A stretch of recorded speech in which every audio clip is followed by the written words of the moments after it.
All right, traders. Happy Monday. Monday. I know several of us been itching for today to get here. Here we are. Good to see you guys, Kevon and Isaiah. I didn't look at the poetry yet. The dawn breaks soft, a golden hue. Kevin and the green team, bold and true. With charts aglow, the week unfolds. A battlefield where stories are told. Is that Chad GPT? You can't take credit for that, can you? Good Friday night live stream, by the way. Excellent. That was a fun time. We're going to do a Traders Anonymous rehab this coming Friday. But a few things. Mental preparation. It's a mental battlefield out here. Your mind's got to be stronger than your emotions. So something I've been doing, some thought conditioning this morning, is just making sure that I don't marry anything. No marrying. Not going to do it today. When I don't do it, things are a lot easier. When you don't, the thing with trading, I think that's going to turn most traders trading around is just taking away expectations, not thinking on an individual trade by trade basis. So thinking on the series of trades, not marrying one ticker. I just was watching this video this morning. Mark Douglas was talking about how he knew a trader who had a 95% failure rate per trade. He was only green 5% of the time, but he was very consistent because those 5% trades that were green were massive.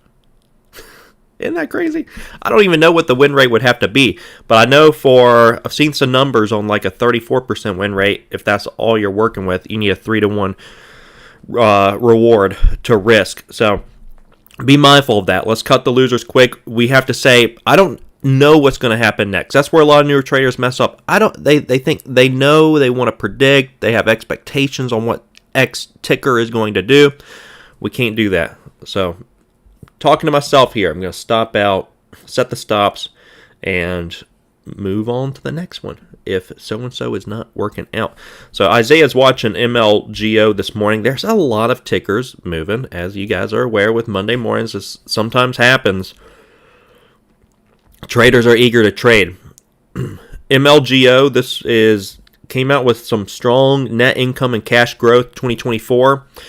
So this is the strongest earnings week of the entire year, apparently. FYI, according to CNBC Morning Squawk, about a third of the companies listed on SPY and Dow Jones are coming out with earnings this week.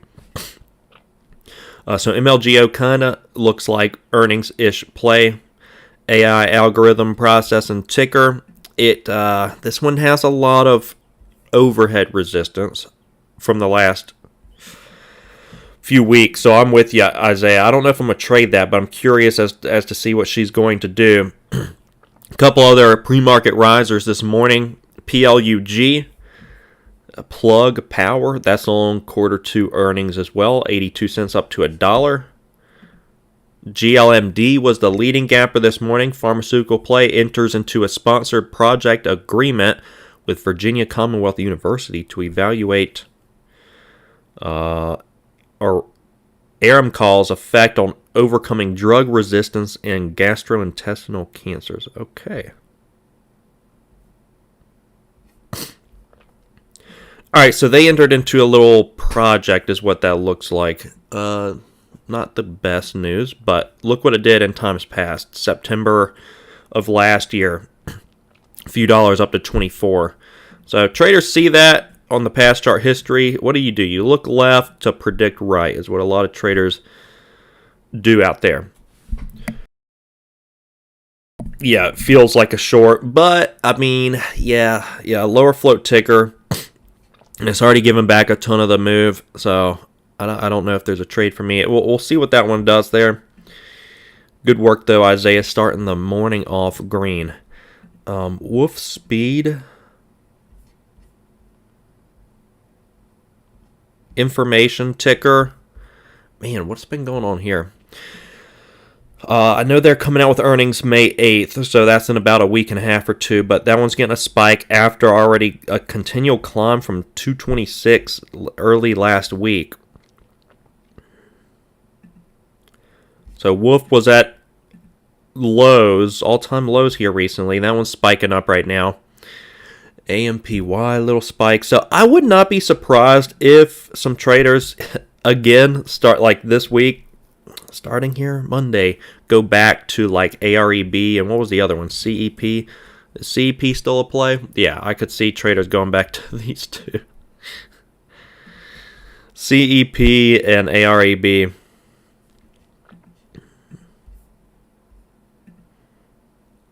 Those are difficult trades, but I could see traders going back to them. OMEX, which we shorted on Friday, had a 175 short here.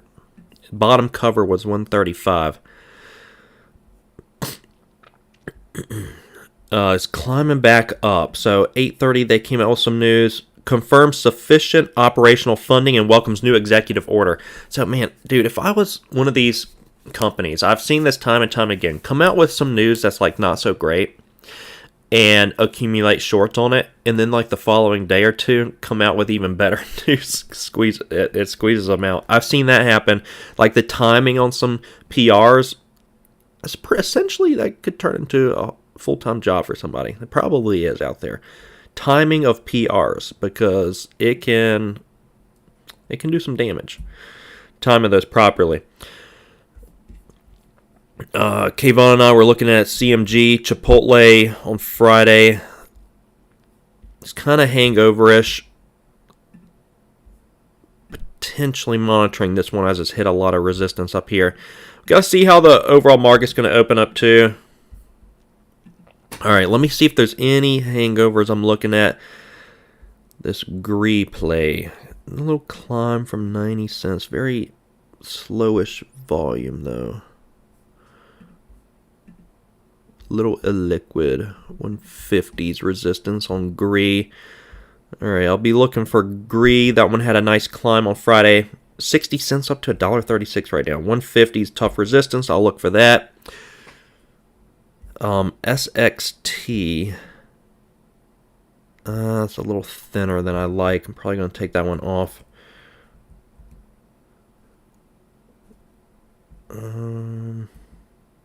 Wolf is a decent play. That one's getting a morning spike this morning. Plugs at its highs too. I like AMBP for the hangover. It's just a little thin as well. It's a little thin. But this one was up from 280 to 370 and sitting at a level of resistance. Yeah, here's AMBP. It's a metal play though. The metal plays have been aggravating, as you're aware. 380 it hit, tough ceiling there, and a little thinner is that ticker name. So this is Monday. I'm going to be kind of kicking back and seeing what's going to happen. That's what I'm saying I'm going to do. Probably jump into something right when the market opens on up. I need to check the short interest on Wolf, because that one was just recently at lows, and it's getting a morning spike after a nice climb the last couple days.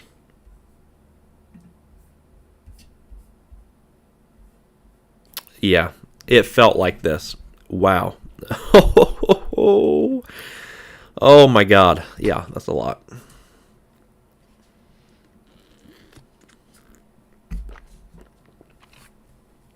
$65%.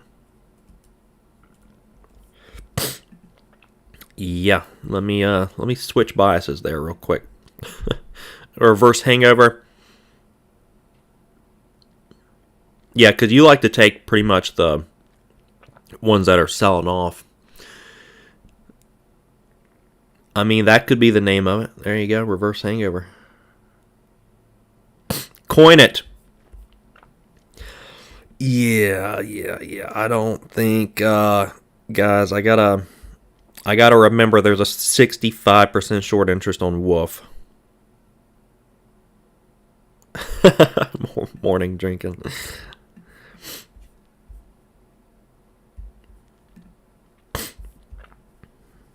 That's a decent name too.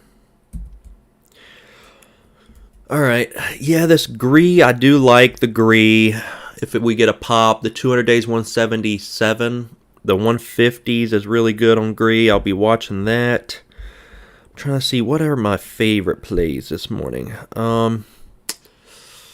CSIQ I did hit on Friday. CSIQ, a little bit of a hangover. If we pop on CSIQ up towards the previous close, 11.15, this is up several days, $6 up to 10 something. If we get a pop up towards previous close around 11, I'd probably smack that against previous high a day. OMEX, I doubt I'm going to trade it. Feels a little trappy at this point. Yeah. So CSIQ maybe if we get a pop there. Woof. Yeah, I'm with you, Kayvon. I'm not trading that unless I long it. I don't want to short a 65% float. GLMD feels like it's going to be heavy. I don't know if you're still working that, Isaiah. It's a little too far off the risk to short it here. Market's about to open up. Ding, ding, ding.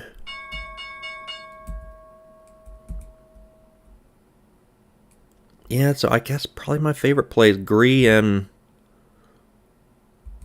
CSIQ, depending on what happens. And then I'll watch MLGO alongside you, Isaiah. I don't think I'm going to trade that one. Plug being on the earnings, little dollar ticker.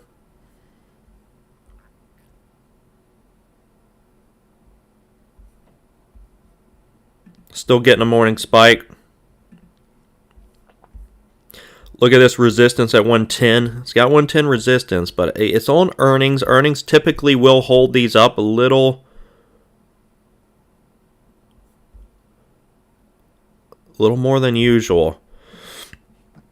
I love these little cheap plays, accumulating longs and getting elevator down moves. I do like that. Kayvon's mentioning Tesla's move on Friday. Yeah, that was unbelievable. Straight up 260 up to 287. And it's sitting right at the 200-day. I mean, I don't watch Tesla enough to know how much it respects certain levels. I know some people trade it day in and day out. I mean, it looks like it does respect some of these. Like the last time it tapped the 200-day, it respected it here. I'll show you. Upper shadow up to it. I mean, it's tapping that 200 right now.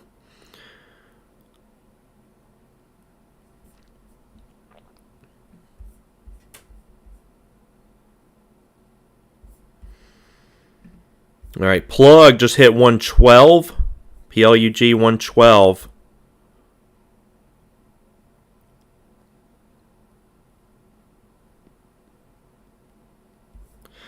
Yeah, this is a big earnings week, so it's going to be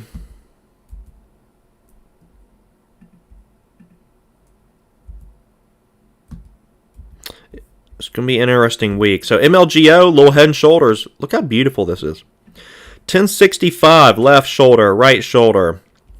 Snapping off of that MLGO. 1120 magic 20-cent area, that one hit. OMEX testing Friday's highs and trying to break up and through them right now. OMEX. CSIQ hangover snapping right now.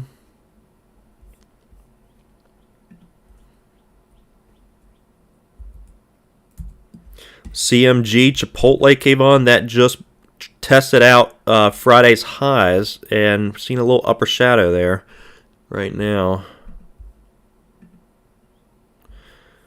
A lot of resistance up here, man.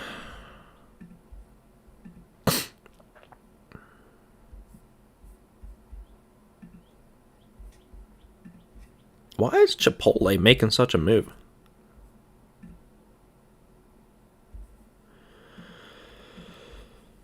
I like the upper shadows I'm seeing up here with Chipotle. God dang it.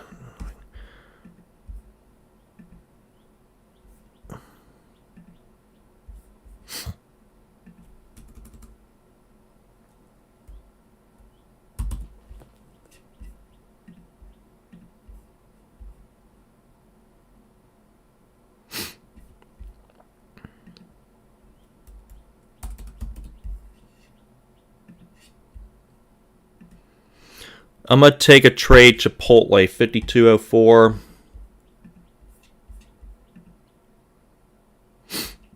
Against...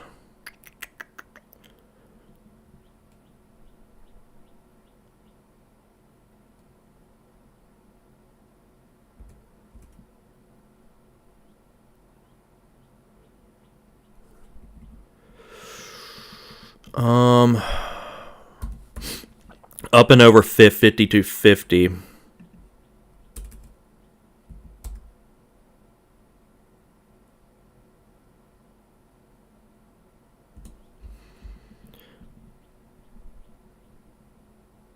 Yeah. All right, that's the first trade of the day so far. CMG up here, like the upper shadows we're seeing up against the 20s. We'll see. That one had a nice climb on Friday. All right, not Marion, set the stop. Moving on to the next one. Plug 110. Still holding up as a level of resistance. That was really good resistance left of the chart. Just get hesitant with the earnings plays. Wolf trying to hold up right now. AMPY, little red to green move.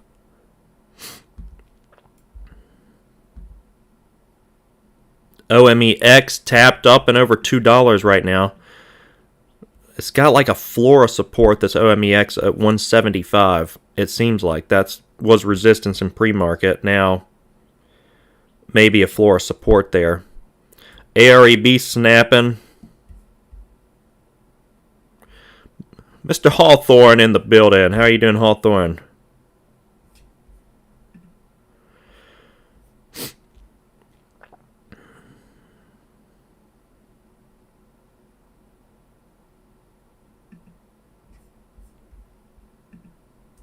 All right, got one trade going so far. Sometimes the gainers are not working for TOS. I'm going to restart it real quick, get those up and running so I can flip through some gainers.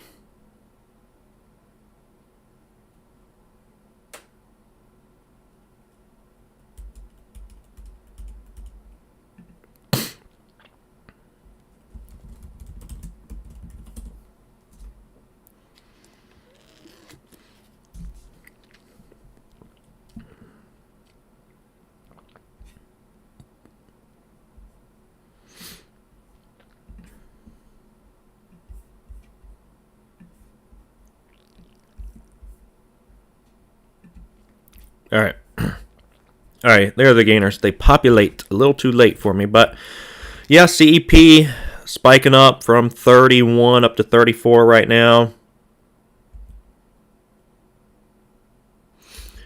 ADMAs, MLGO, that head and shoulders. Head and shoulders on MLGO holding up right now. Man, that head and shoulders beautiful, dude. I love seeing these work out. Cracking that neckline around $10 right now too and snapping.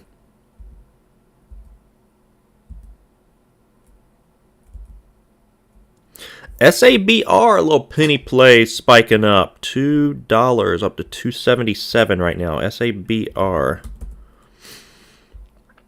Huh. What's going on here? Agrees to sell Hospitality Solutions unit to TPG for $1.1 billion. Okay. Selling its hospitality business for $1.1 billion.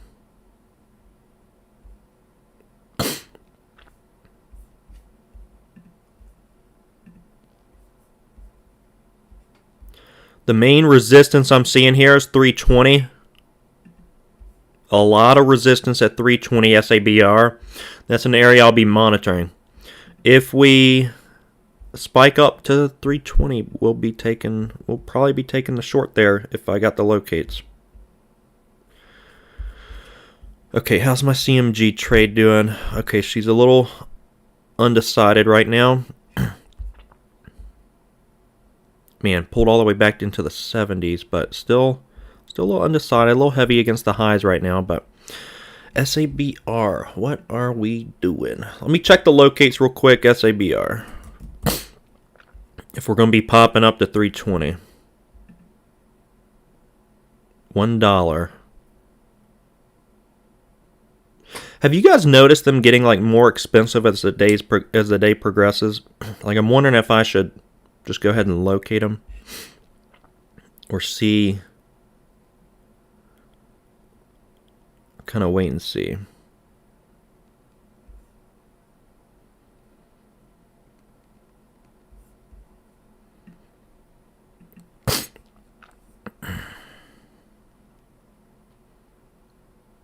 man, the 50 days at 312, the 200s at 334. Oh, there's like an infinite amount of resistance up there. It's not a guarantee. Again, we're not going to do that. I'm not going to trade any guarantees today. CMG back up to my average roughly. Man, on the 5 minute, just getting really balled up down there at the 5170s.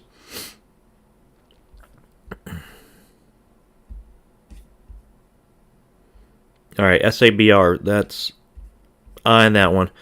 Kayvon, CGON, higher short float. If it curls, could be a long. Yeah. That one's on the 200-day right now.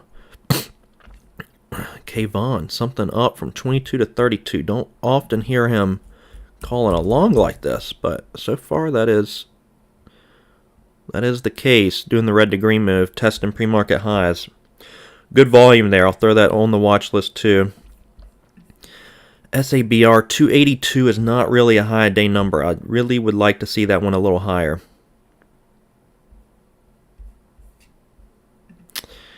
Red on CMG right now. She's getting balled up.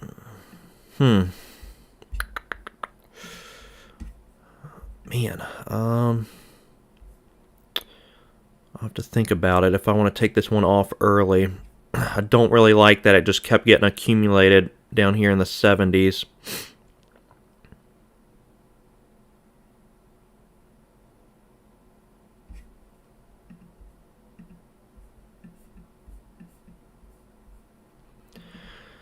Yeah, I don't like the 5 minute on CMG. These two lower wicks. Really wanted it to turn around and start getting heavy. So I'll stick with it, but did not like that price action too much. CGON testing those highs. SABR curling around still a little bit.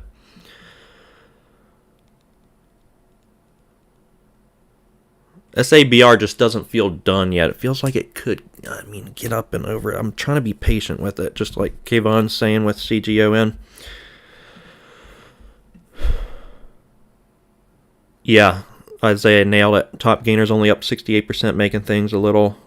Yeah, it's a Monday right now. If things are feeling like that, a little hesitant. There is definitely hesitancy out there. SPY's at its kind of highs right now too. But it is the big earnings week.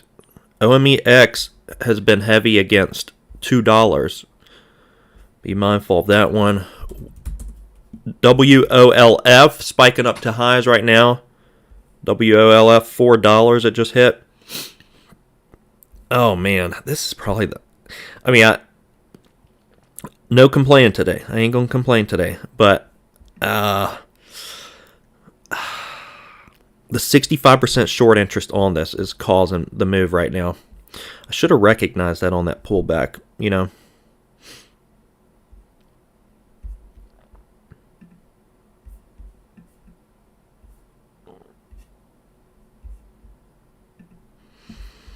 CGON hit 32 pre-market resistance, pulling back a little bit. SABR, I don't want to miss this if it's going to be an uptrend and spike up towards 320. I am going to be interested in hitting it up there.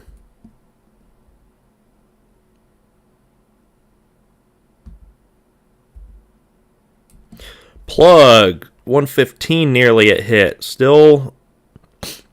She's still trying. She is still trying. And Wolf at its highs.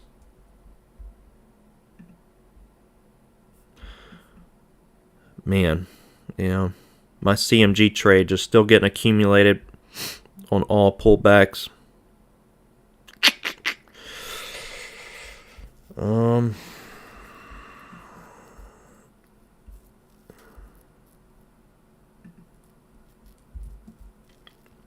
$2 is too heavy for it right now. It's pulling back. 175 floor of support from pre-market. Be mindful there. ADMA spiking up.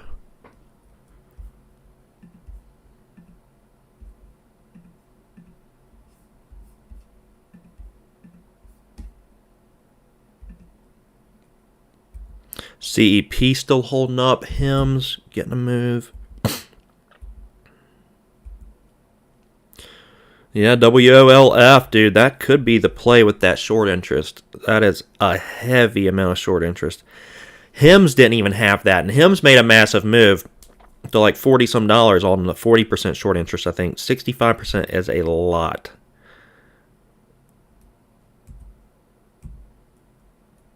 SABR is the one I'm eyeballing right now. I really would like this one to get up and over 3.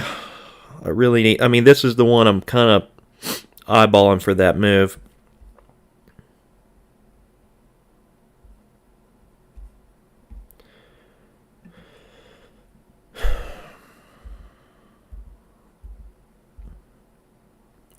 NIO is going straight up. NIO 410 to 430.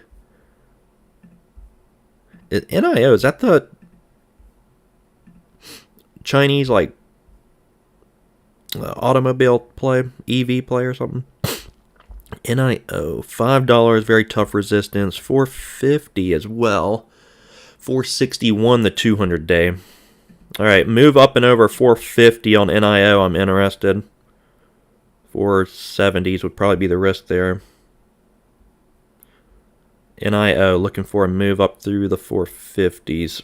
Put that down on the watch list. Oh my God. It's like there's a lot of different things going on today. Kind of hard to keep your attention, which that may slow down some of these plays like Isaiah was referring to. When attention is dispersed, like long momentum volume is dispersed, you're not going to get continuation on a lot of these plays that you would normally.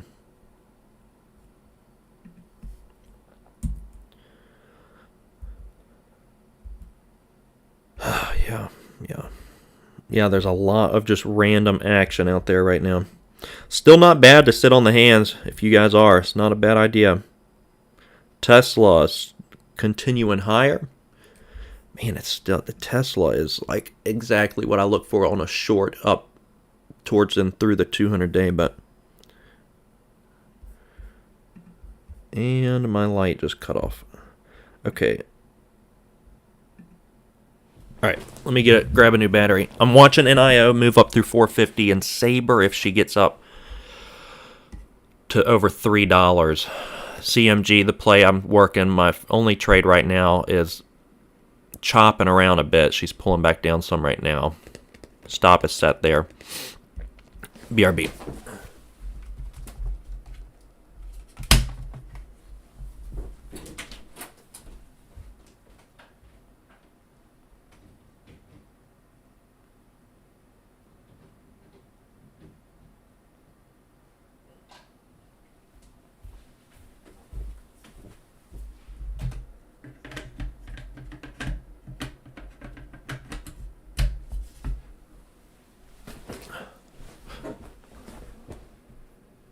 Okay. Man, I feel like dude, there's so much to look at. My attention's getting dispersed all over too. Feel like I can't focus on anything. SABR, I don't want to hit it here on a short yet. It's like, is this sloppy seconds and 282 is going to be the high? I just am not convinced 282 is the high day number on it.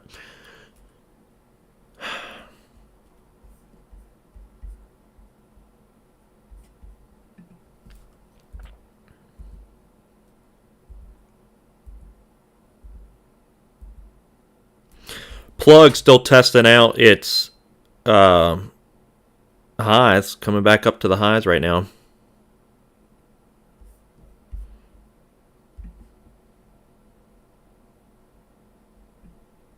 I have so many tickers on my watch list. I'm gonna clean it up a little bit, taking off a few. CSIQ, nice little hangover there. OMEX through the highs. There's so much going on. OMEX through the highs. That one 207. I mean, where can this go? Let's take a look. pretty much sky's the limit. I mean, you see this sell-off she had, it was like from $5 down to 27 cents. There's not much overhead resistance for a little while. It all depends on how many shorts she accumulated over the last couple days.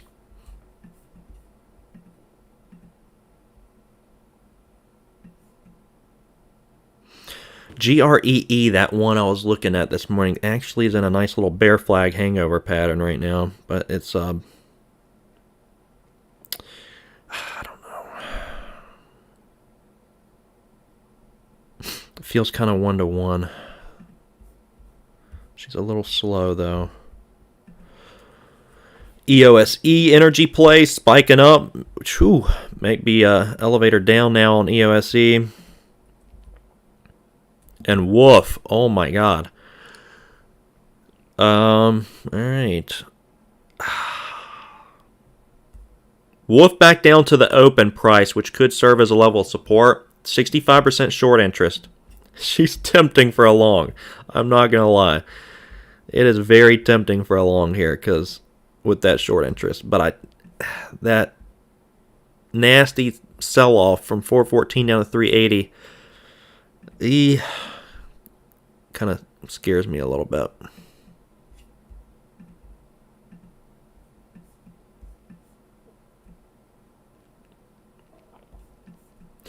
I could see this reclaim though. I'm gonna avoid it for now. NIO didn't quite make it to 450. A lot of these areas I'm looking at for the short. SABR climbing back up to the highs. Good. Slow climb too. I want some speed on that. If I'm looking for the short, like up towards 320, up and over 3. I want to start getting some speed. Speed's what I like to look for, because that's emotions getting involved. Stops getting taken out, that kind of a thing. SPY, pretty heavy pullback off of its highs right now.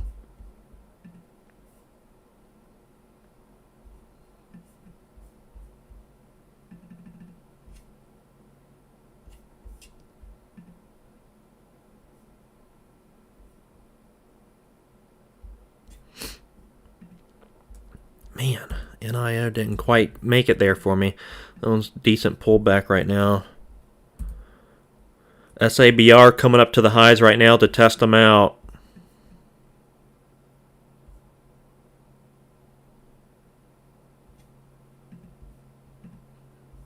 Trying to be patient there. 320 may be a lot to ask for, but that's where I'd have to put my risk up there. 334, the 200-day moving average.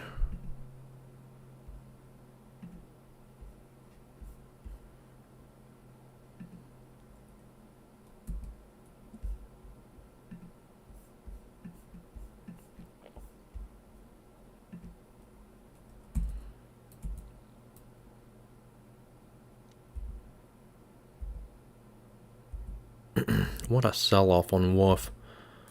My God.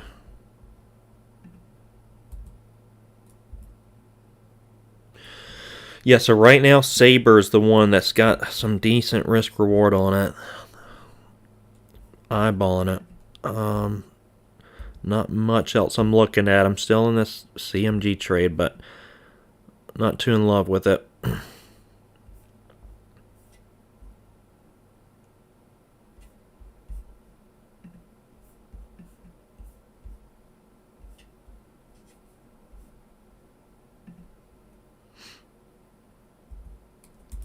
NIO could be a hit. Like, NIO could be sloppy seconds hit up here.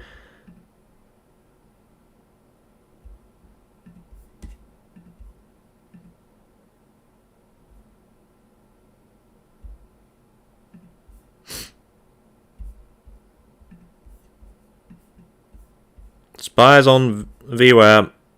Selling off. A little heavy.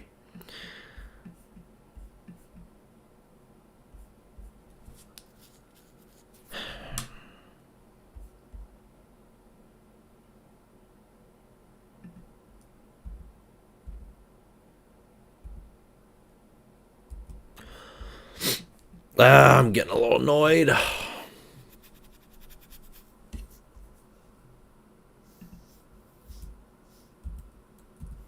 GLMD, nice and heavy. Good short there, Isaiah. SABR, kind of double bottom, and now maybe a double top. Woof, that one's just heavy right now. OMEX having chopping around the $2 area.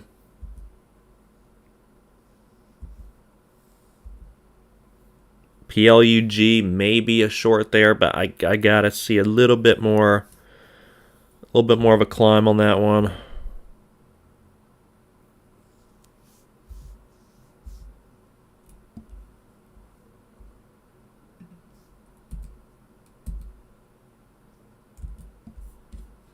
Okay, Vaughn, your CGON is actually making a higher low here.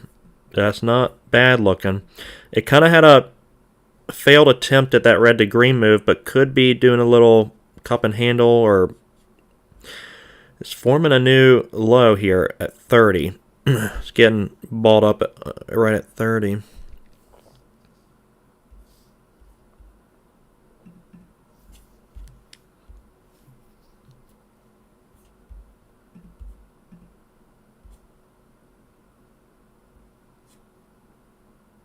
Yeah, it does have 30, good support.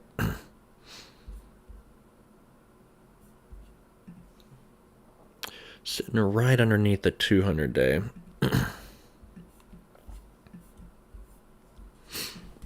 And the short interest on it.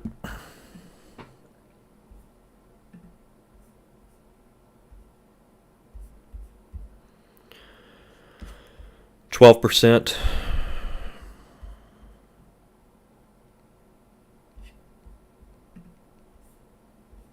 SPY back down to its lows on the day. I don't know why CMG is trading like this. It's not trading with the market. Is it a high short interest too? Chipotle. I might just scratch this trade. It's kind of aggravating me. Only 2%. I don't understand.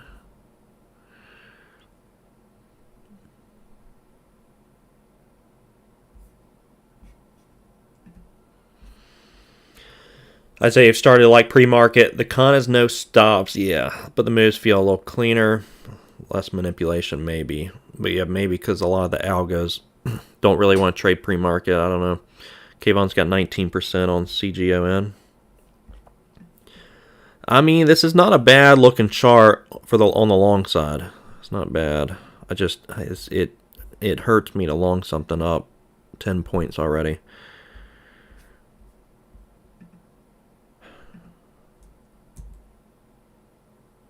Tesla falling off the map. Oh my god. Tapping the 200 perfectly up there. Jeez. There's the miss. SPY still selling off. And CMG holding up. Wonderful. Wonderful.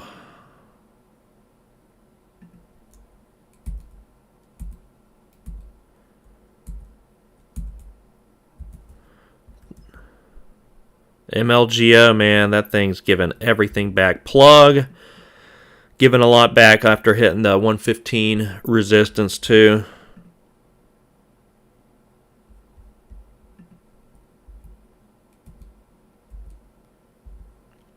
OMEX as well. SPY testing the previous close right now, around the 550 area.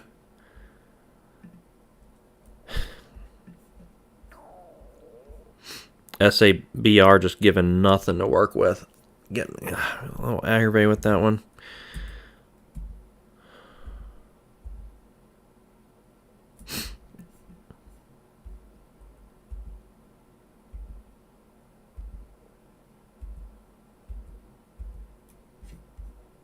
Kayvon's taking SAIA. Small, long.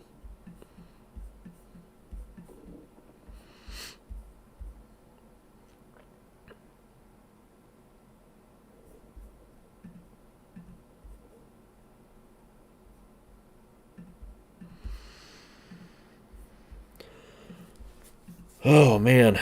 All right. Remain positive, Kevin.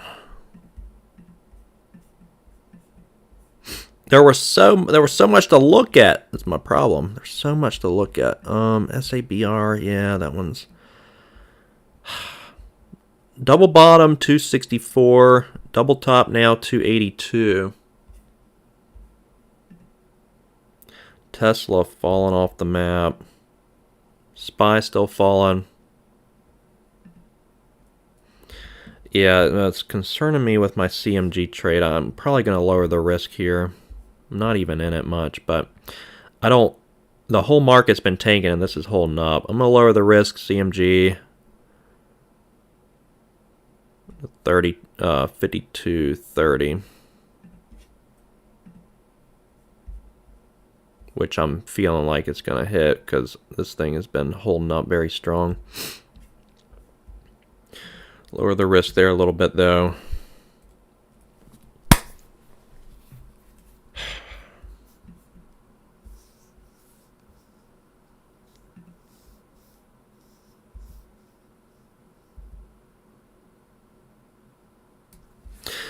Yeah, Kayvon, I'm a little aggravated with that. I'm a little aggravated. Yeah, look at this 200-day tap right there. That's what I go for a lot. I was kind of talking myself out of it, though. 200-day tap right there, 294. Yeah.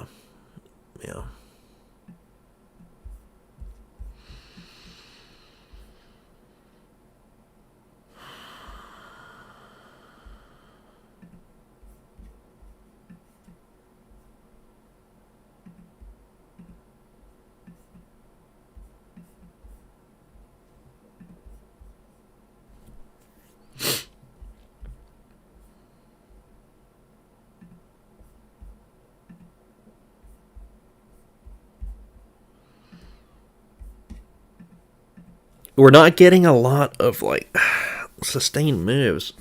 The risk reward's not there. It's not like favorable based on the entries that I would take and the exits. OMEX did a little fake out breakout up through $2, up through the high a day, and it's pulling back in off of that right now.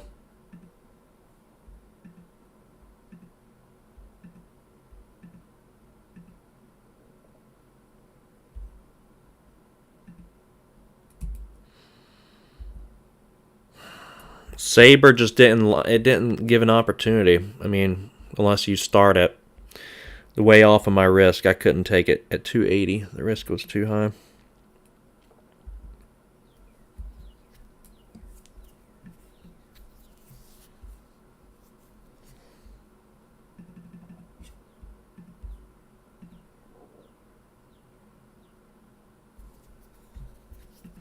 All right, I'm gonna flip through some action and see what we're missing.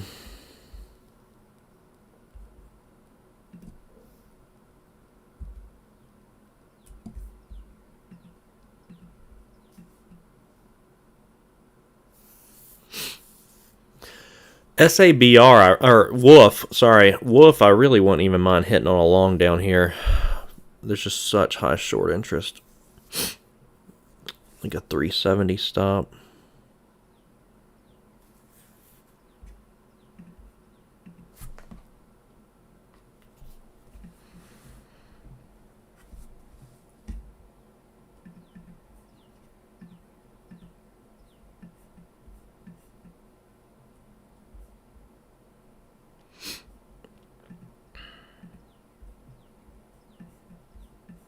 It is getting balled up in the 70s. Oh, I hate longs. I'm not seeing a lot right now, though. WOLF.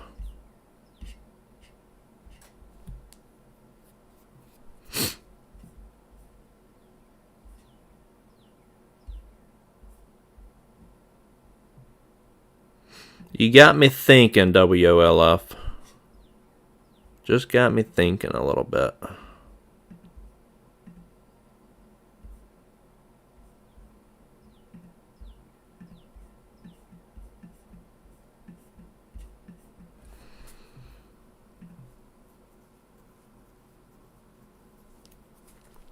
And then my CMG trade not moving with the market. That's been very irritating.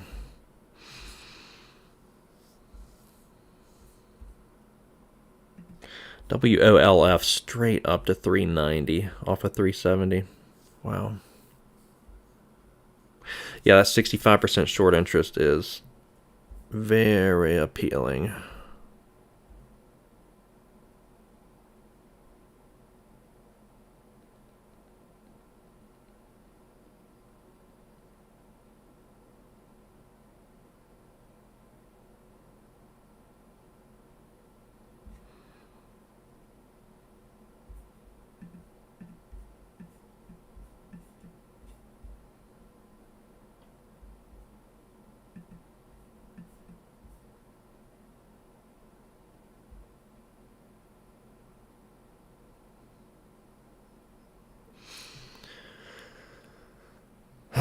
All right. NIO trying to bounce off of VWAP right now.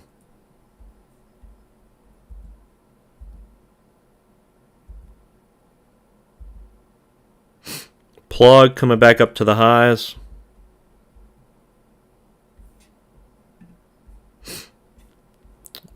Yeah, Wolf is still in the game there.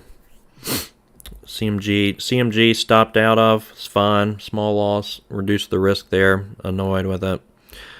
Is what it is.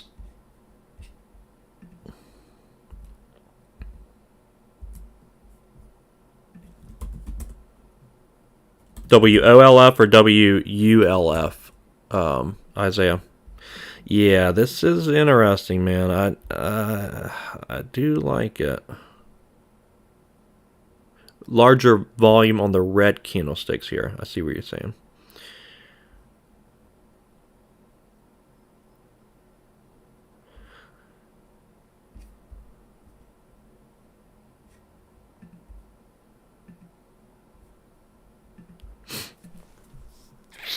Man. Dude, she is bouncing hard.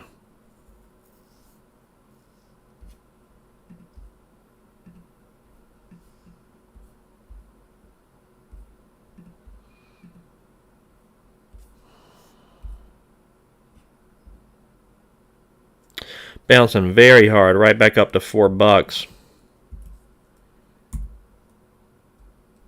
SABR feels done, but oh my god, I cannot. I don't think I.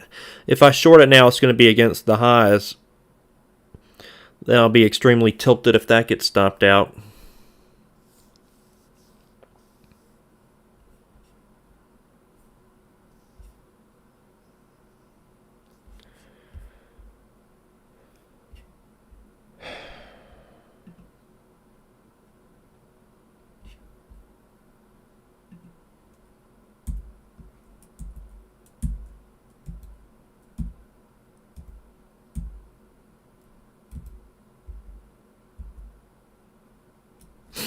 I mean, SABR is not terrible down here on this kind of bearish flag under VWAP now.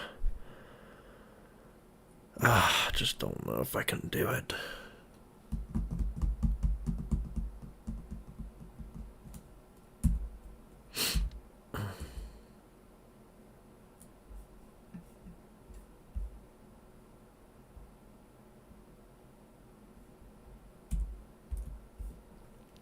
Yeah, Isaiah, the boredom right now. Yeah, I had high hopes. There's so much going on, and then it's turned into nothing. So that's kind of aggravating.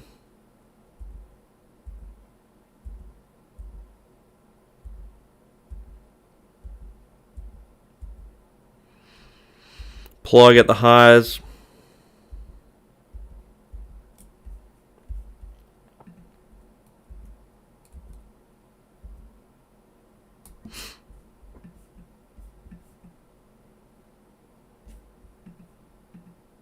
I mean, SABR, maybe there's something here against the highs now.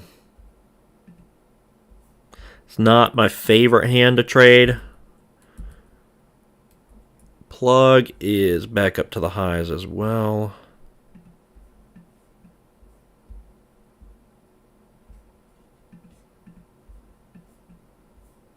Yeah, they're just like not A+ setups that we're seeing.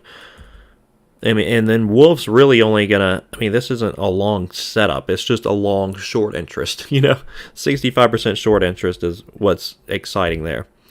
There's not really a decent setup though. OMEX is now heavy against 210. It's pulled back to that consolidation zone from pre-market. Kayvon BNTX. Possible curling around, popping up through VWAP.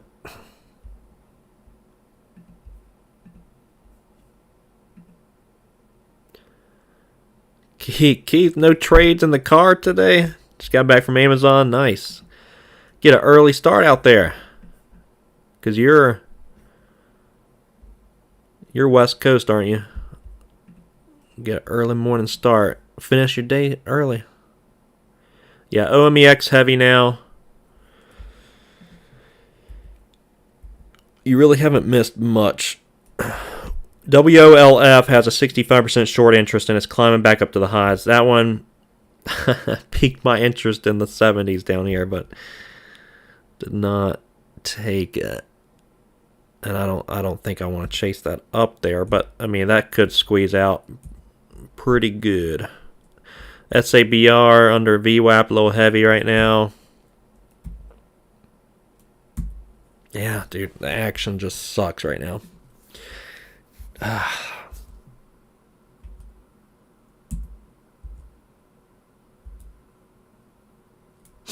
NAAS was a random just pumping up. It looks like chat room pumping up.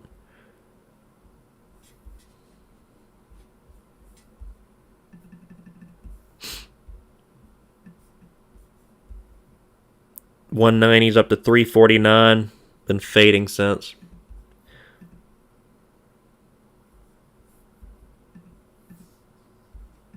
There's nothing there now.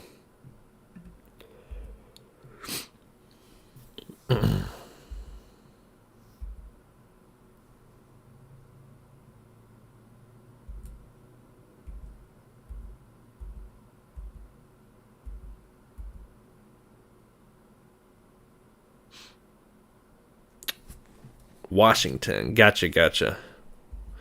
Kayvon, just focusing on one good trade? Yeah, I am trying to find one good trade right now. That's what I'm focused on, because I think it was last week I felt like I'm feeling right now where it's like, man, the market's going freaking 10 miles per hour and I really want to, it's Monday, and I'm ready to hop in the Lambo and go 100. But, and then I just kind of take red trade after red trade doing that. So right now I'm just trying to focus on discipline and finding one or two good trades for the day.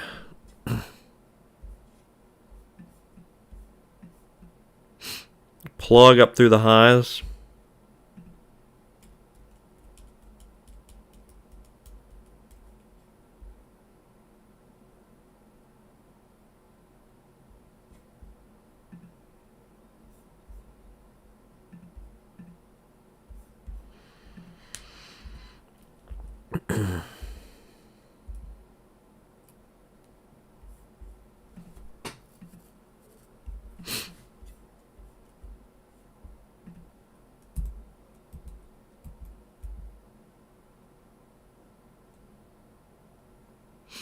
ADMA, we did look at that one up there. Down 1.5 off of that high. Wow, how did chat rooms get away with this? This is so awful. $2 up to $3.50, all the way back down. No news, nothing, just chat room getting bored.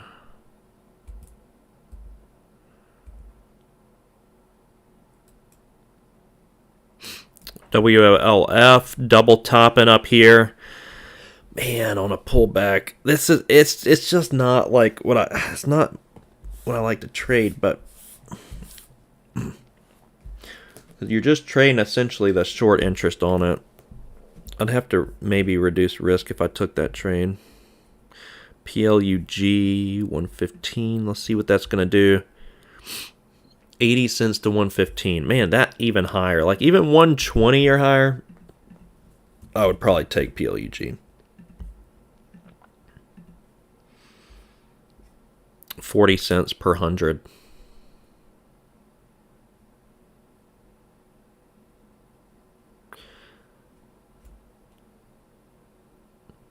Maybe we'll take a trip out to Keith's one of these days. Prepare the wine and the fattest calf you have for our arrival. PLUG is kind of cheap to short. If we get up to like 130s, 120s to 30s, maybe.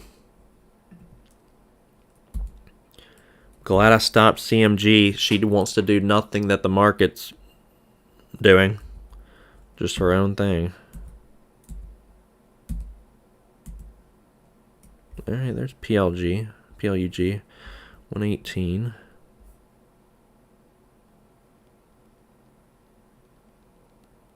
$119, alright. Check the short interest before I get all excited here. Plug Power. I have traded this before.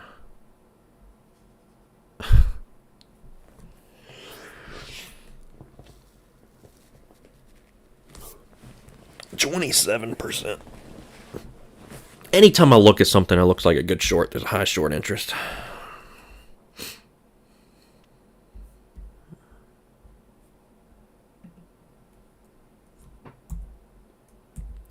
Yeah, that Tesla trade, Kevon, that's looking rather nice. Foot Locker, Florida at its highs. Florida, FL, yeah, FL. Florida's ticker symbol, FL. Let me look chart here. A lot of earnings this week.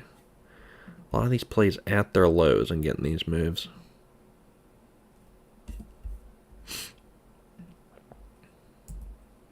A big safety meeting. Yeah, we need it.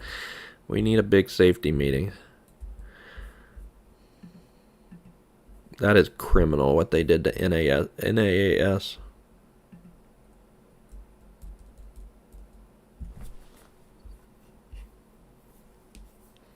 Wolf still sitting up here around $4.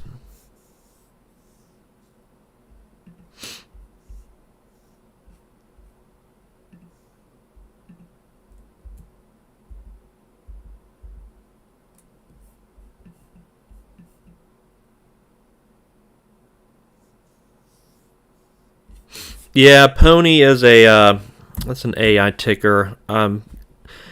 Friday was a good hangover play. You see that on here? Balled up, sold off all day Friday. Climbing back up. Could be met with some resistance the last couple trading days.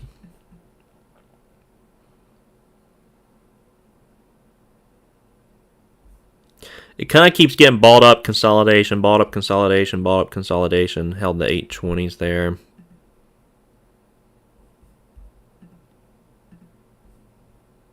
It is a maybe. It's a maybe. Just from all the resistance Friday. Gosh, dude, when you're itching to trade and you're not in anything, it's not a fun feeling. It's called discipline, though.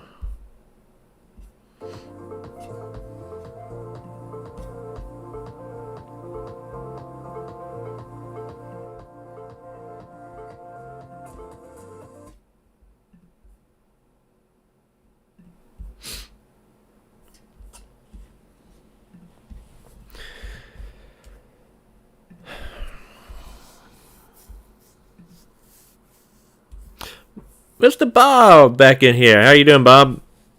You back funded again? So far, I've taken small L CMG. That is the only trade I've taken thus far. I'm looking desperately for something else. PLUG is starting to get my interest. A little bit more on the short interest than I'd like. Asking traders how their weekend was. Miserable. All just sitting around waiting for the market to open up. Oh, pretty good here. Pretty good. Kevon went for a nice ride. Clear his head. Nice. Yeah.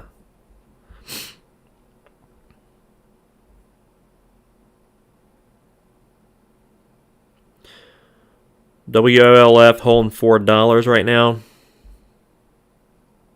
Taking small trades. Okay, good.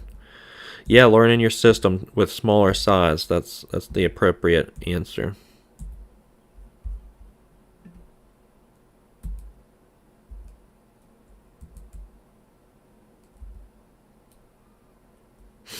SABR still heavy under VWAP. Wow, this is a tough day.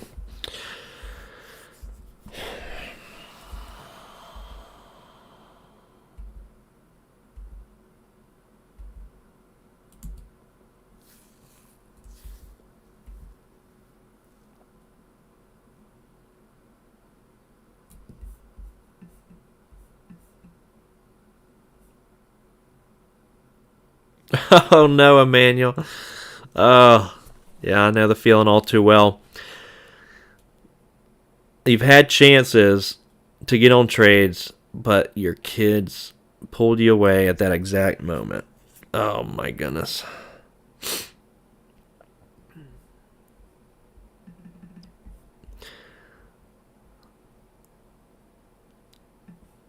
If they keep that up, they're not going. You might not be able to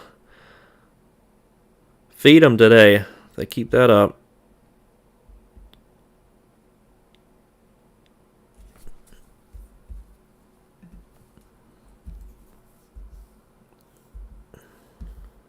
What have you, Emmanuel? What opportunities were you looking at? I mean, the only one I like. I'm not gonna complain, but obviously this Tesla up here at the 200 day. You know, I kind of am a little pissy about that one. Dropped 10 points. It's kind of bear flagging right now. Yeah, it was shaping up, Bob, to be an amazing day actually. Here's Tesla sitting on the previous close that it tried to bounce off of. And we got some upper shadows, 280s. Yeah, the one we're going over right now. Yeah, good opportunity there. Very good opportunity. Yeah, it was shaping up to be a really good day, and then the market said, never mind. Nothing is holding. Nothing's really climbing up to any levels with favorable risk-reward outcomes.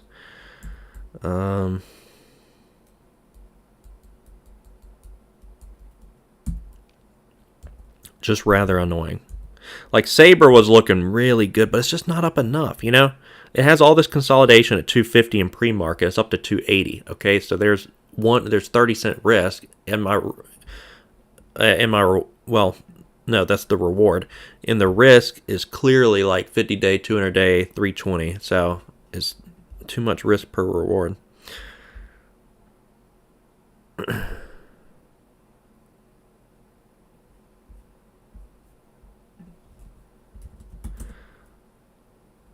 SAIA back even.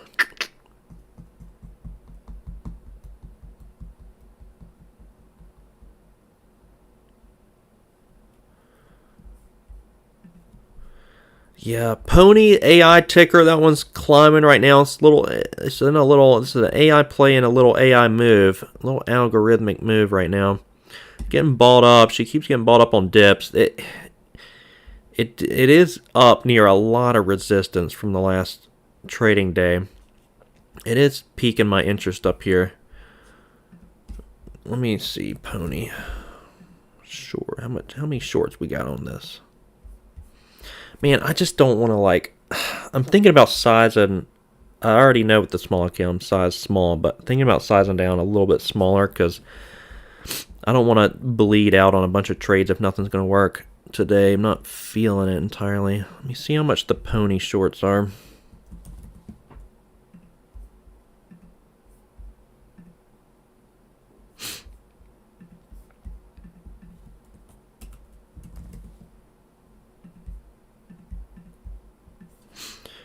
$4 per 100. I don't know about that.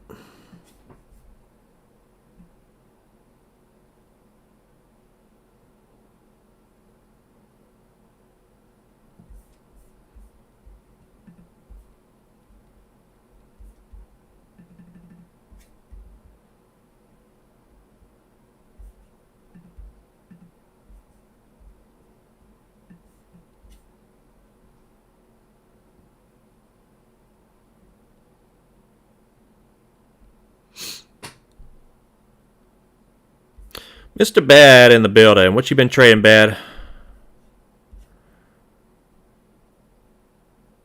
I don't know. I'm thinking about it, but I don't know.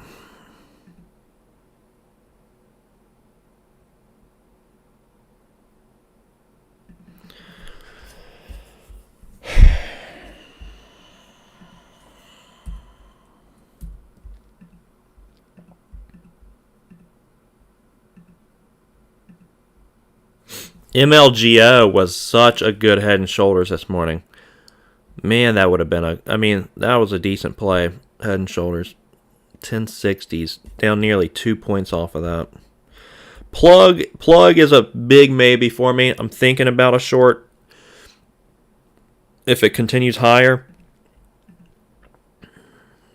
Wolf just tested the high a day, 414.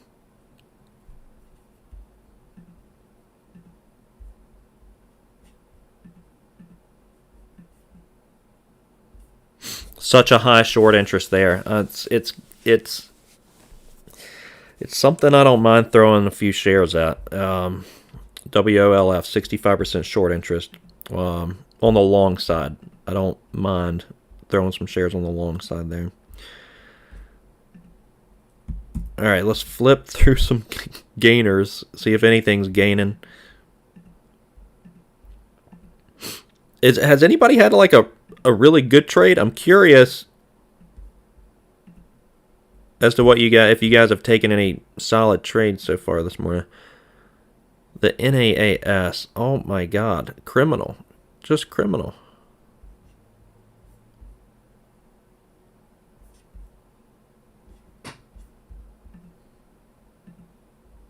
FL Foot Locker near 13 is holding up as resistance on that. It's pulling off of that a little bit.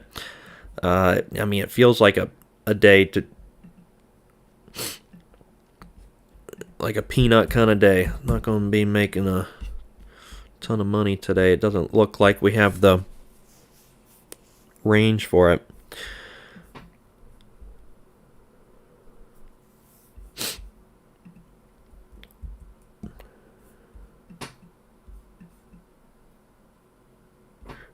Oh, nice, Bad. I'm looking at it now for a potential short too. It's just cost $4. $4 to locate 100, which could be cheap. Not too bad. I'd say I haven't taken a single trade.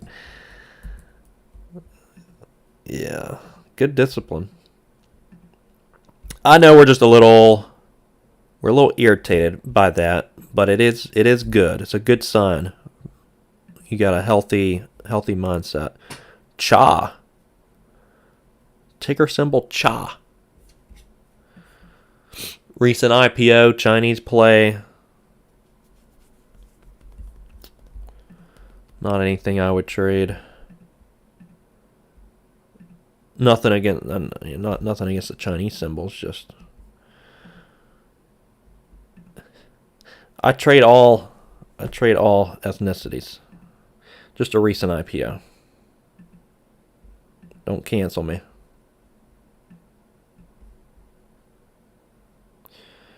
Yeah, really the volumes on WOLF, Pony, PONY's coming up to highs on the day.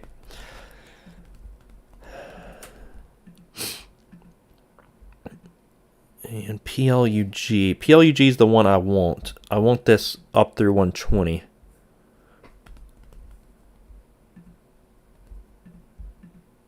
And I might take Pony. I don't know. I may take it. We'll see.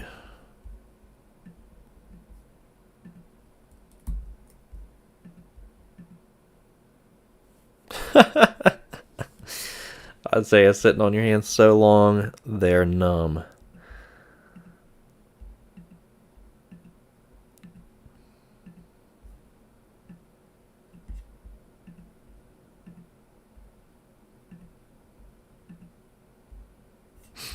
FL pulling back, Foot Locker off of 13. Yeah, that wasn't too bad up there. Wolf back up to the highs.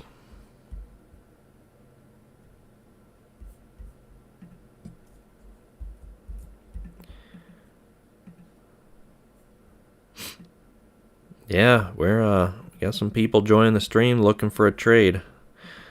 We're all looking for trades, guys. If you got something, let us know. This market's been a little weird this morning. Pony, 860s. Plug, I'm looking for a short up through 120, but doesn't look like that's going to happen. And Saber seems done. I don't know. WOLF. Mr. Doug, everyone seems like, yeah, slow. It is tough. It's tough. Especially when you're a degenerate trader anticipating Money Monday. And this is what you're getting. I've taken one trade. Small red.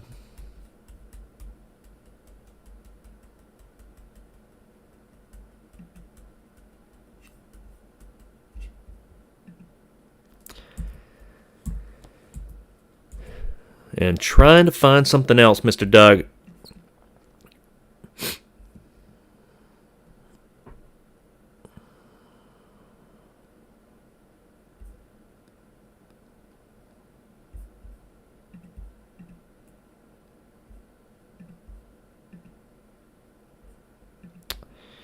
I could see WOLF getting it. I mean, right now it's trying to hold for 65% short interest.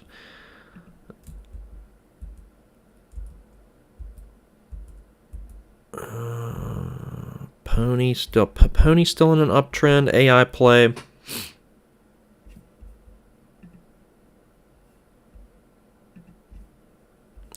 Chinese robo-taxi firm Pony on a faster track to profit after cost cuts.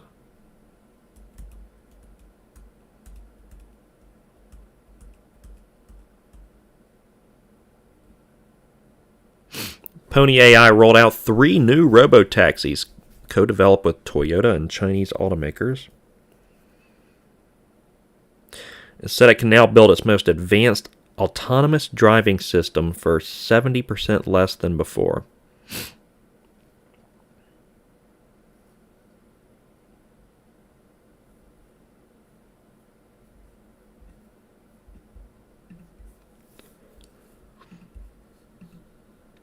Okay.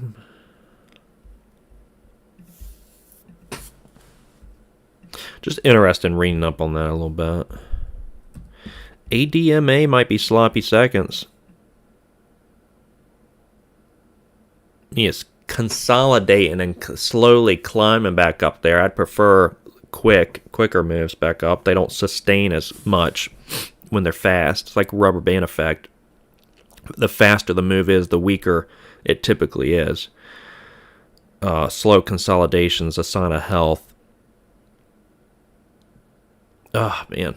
I mean, guys, I need Friday's AA meeting real quick because I got an itch that I got to scratch here soon.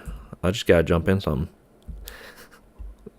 Nah, we're gonna find something decent set up.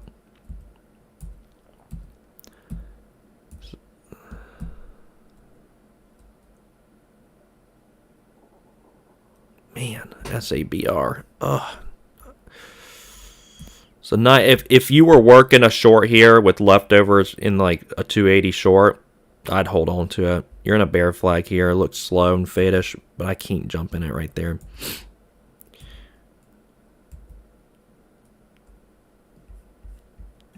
Kayvon long CGON risk low a day.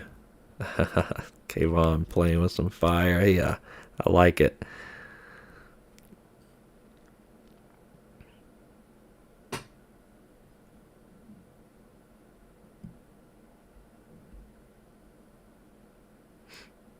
Open price looks like what's open here, like 31. Getting a decent little climb on it right now.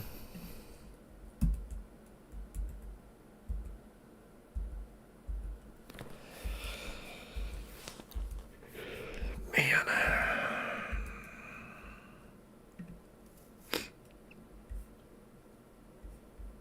might actually fall asleep live on stream. That'd be fascinating. All right, PONY, this one still in a little climb right now. It's kind of like earnings, what we just went over.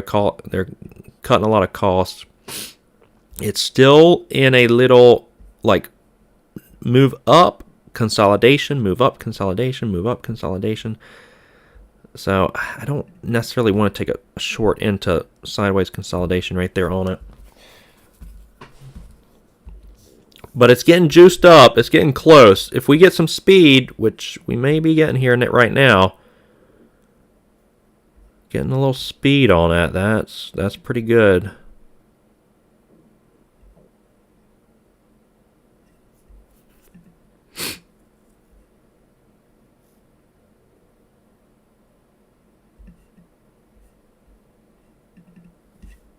Speed's what I'm looking for there.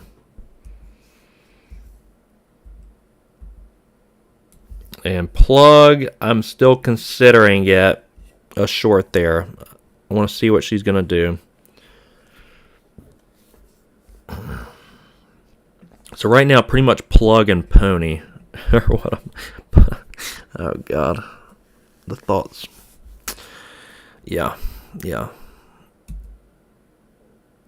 We may plug the pony. That's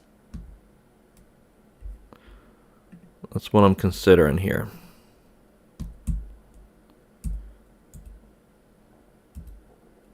Dude, NAAS, that is, like I said, that's pretty criminal. What that chat room did here.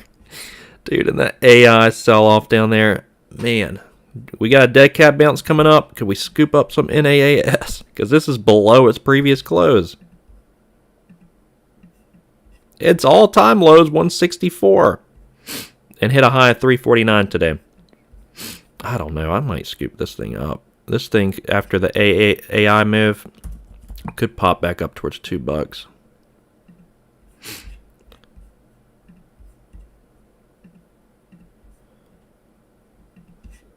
Let's see. All right, I'm gonna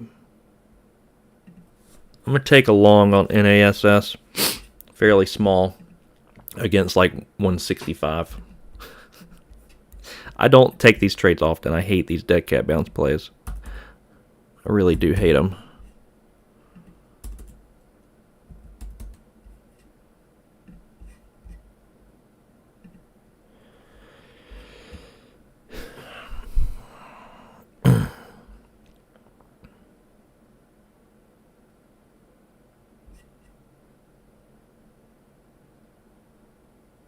Actually, you know what? I'm a little...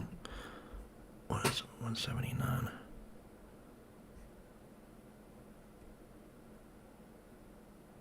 No. Let's just stay small on it. All right. Stay small on that. Looking for the curl up as shorts cover their position up towards $2. So yeah, already up a little bit.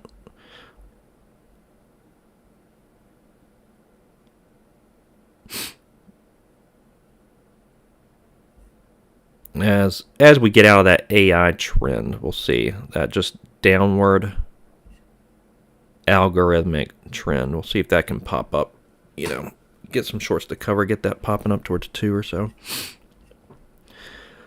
Stop is set. That is not really my favorite trade in the world. Dead cat bounces, but we'll see if she can curl up a little bit.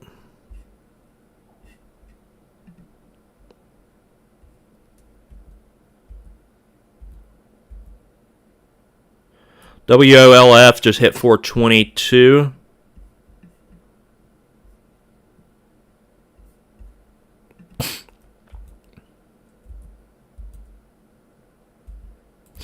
Man, MLGO with that head and shoulders, just continuous sell-off. What a move.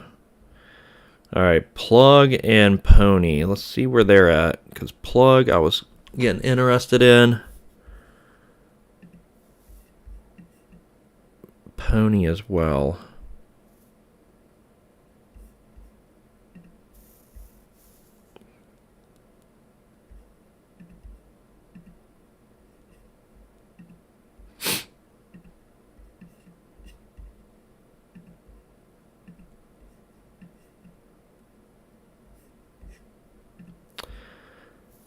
Thinking about hitting NAAS. I have a rule I can hit winners.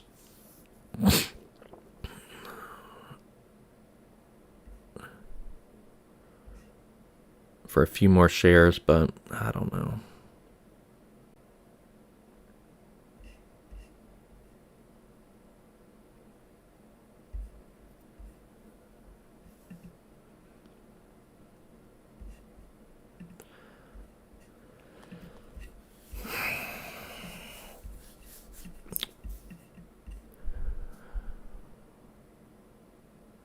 What are you guys working? I feel like my the inside of my head right now is working on overdrive, and the market is on underdrive. PLUG pulling back. All right.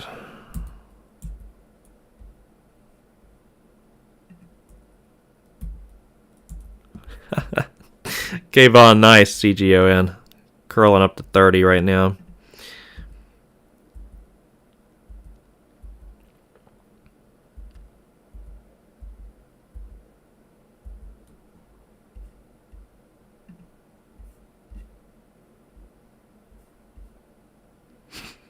Longs take longer, so this little dead cat bounce play is going to take a while. Shorts don't cover quickly. But she gave back the entire move all the way down to previous close, so I figured I'd give it a shot. FL could be heavy, maybe against the highs. We'll see.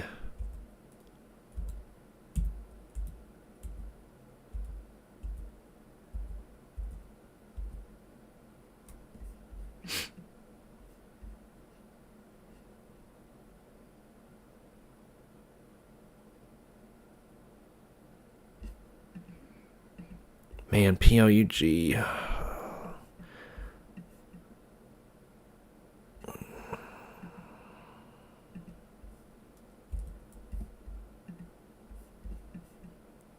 And Pony still heading higher, consolidating, and next leg on up. Still doing that.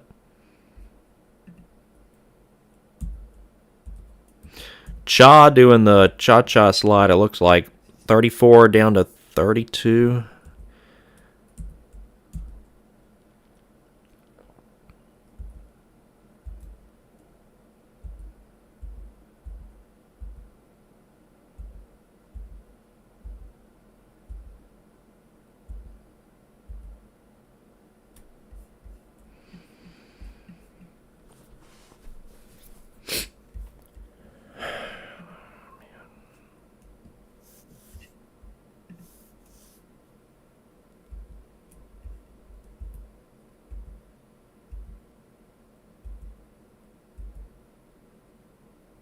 MLGO at the lows. CGON. Hell yeah, Kayvon. Nice. Hey, Kayvon's trade's working out real well. Good work. Kind of a resistance area there. Be mindful of. And Pony still higher.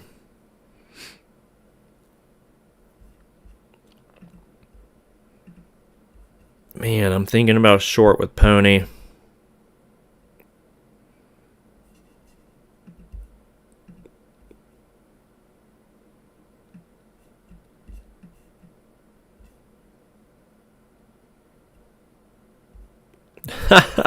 Bid it up for you. Oh, man. Oh, NASS just had a nasty little drop. Lower. Can't even get the dead cat bounce there. Wow. 350 to 170. 165 my stop.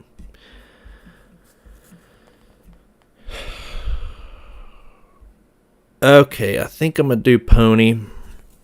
I'm not... Yeah. Don't mishear me. I'm going to short Pony.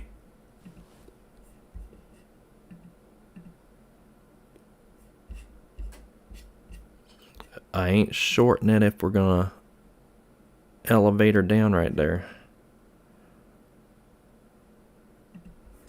Yeah, I'll take them.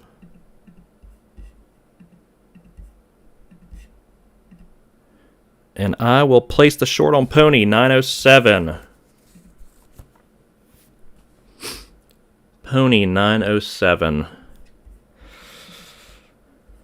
907. I'll give it up to like 940. 942.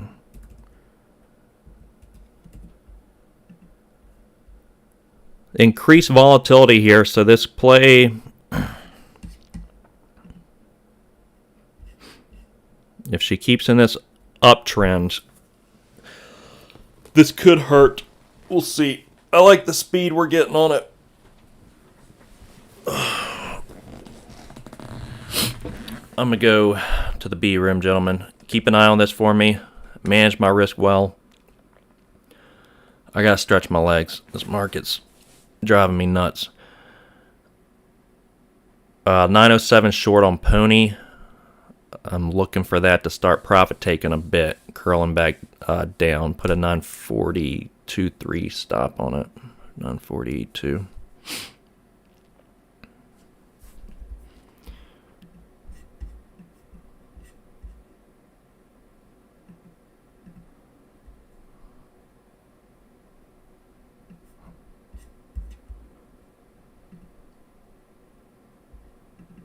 Yeah, we'll see what she does. All right, BRB.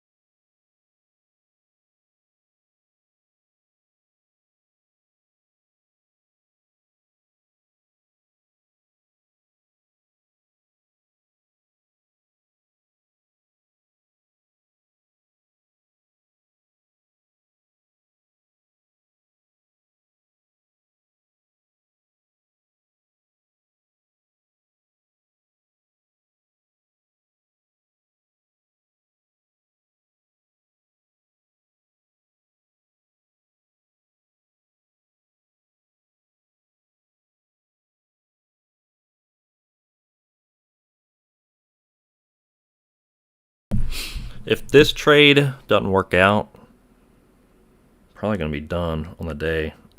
So I'm going to dig myself in a hole. I'm brutally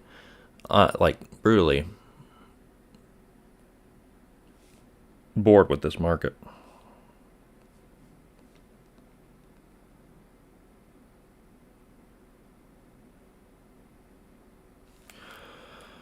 So we'll see what she does. Let me know if there's anything you guys want me to look at. Pony just made a straight up move today to yesterday's resistance. That's the idea there. It's up 2 points on the day. So just taking a short up here against yesterday's resistance. That is the idea there. Nearly straight up move. Looking for it to pull back down to the trend. Trend's going to be at least to the trend, maybe lower. Trend's going to be down to 860 or lower. Kayvon killing his CGON trade. I hope you're still working some of it. I've been bidding it up for you.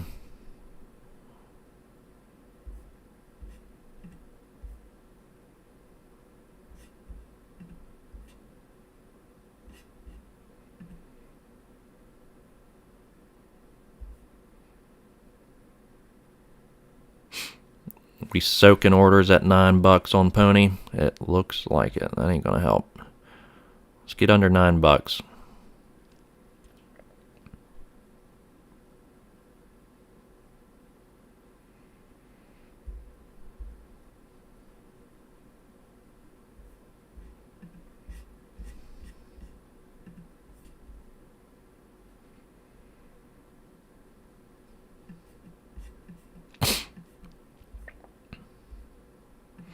Yeah, Pony's still doing what she's been doing. Spike up, consolidate, spike up, consolidate.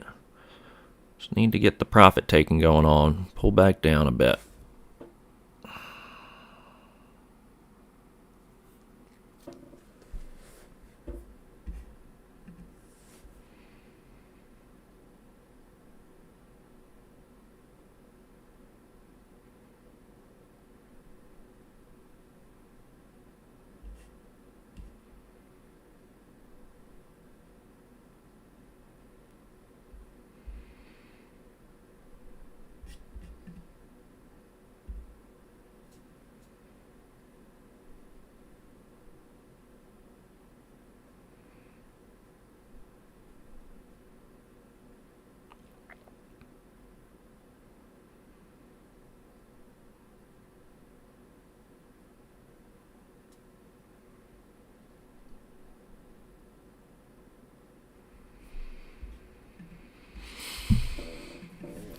see what else is going on out there.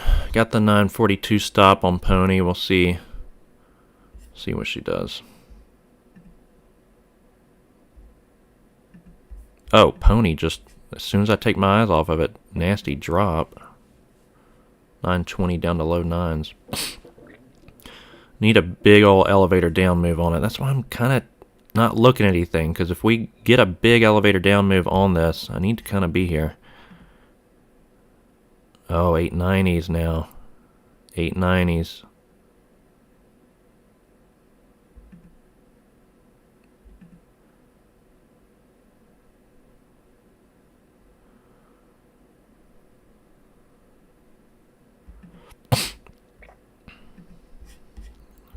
See if she gets balled up or starts pulling back off of this level.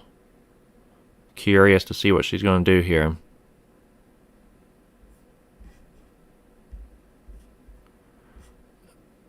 Oh my god.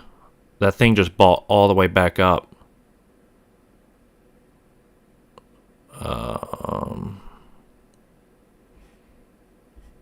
That's not good for me at all. At all. Yikes. Okay.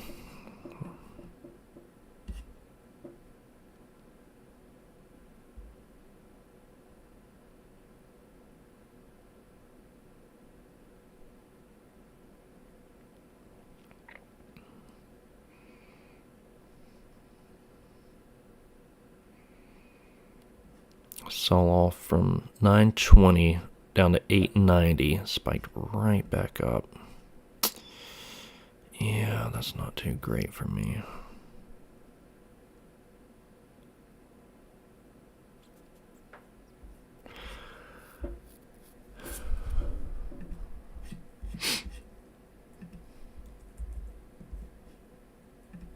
CGON, you still put in work, Kayvon? Up to 3070s right now.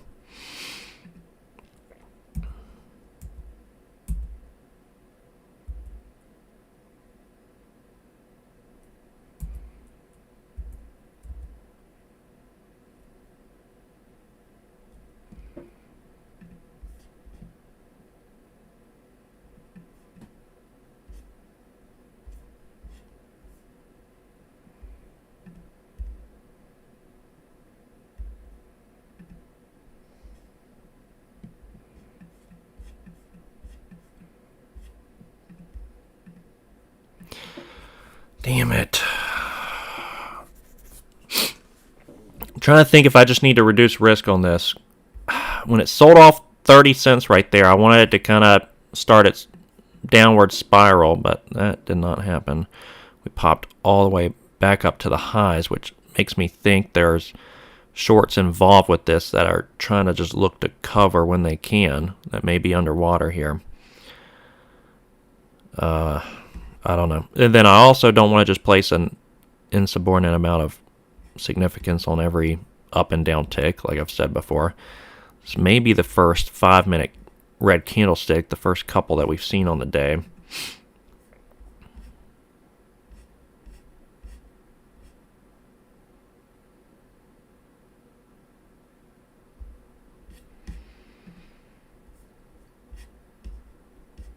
Couple things running through my head right now. With the pony trade, PLUG, that would have been an easier short, near 120. Slow, very slow though.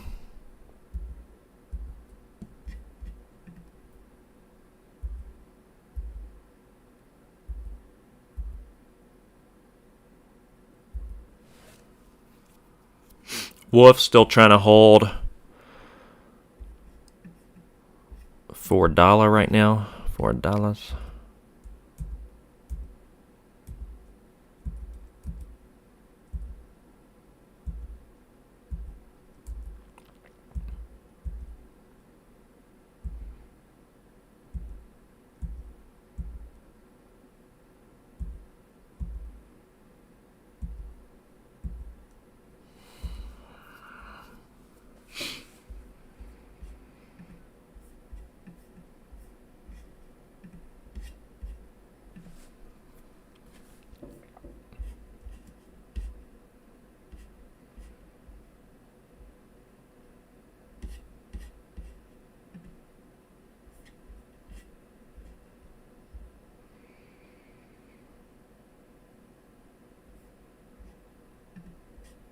Yeah, pony's a tough one. That's a tough one.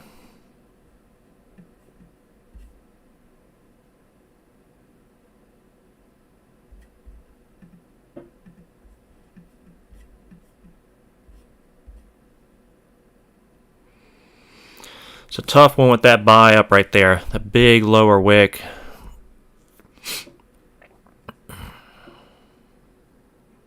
You want the elevator down and then just the heaviness to ensue, if that makes sense. You want any buy up to be heavy.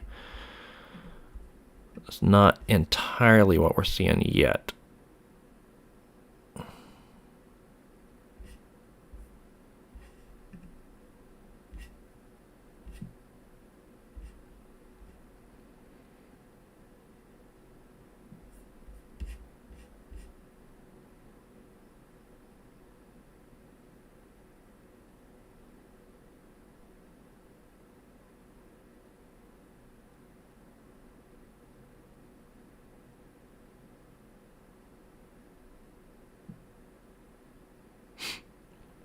And pony buying up still. Let's see what she's going to do right here.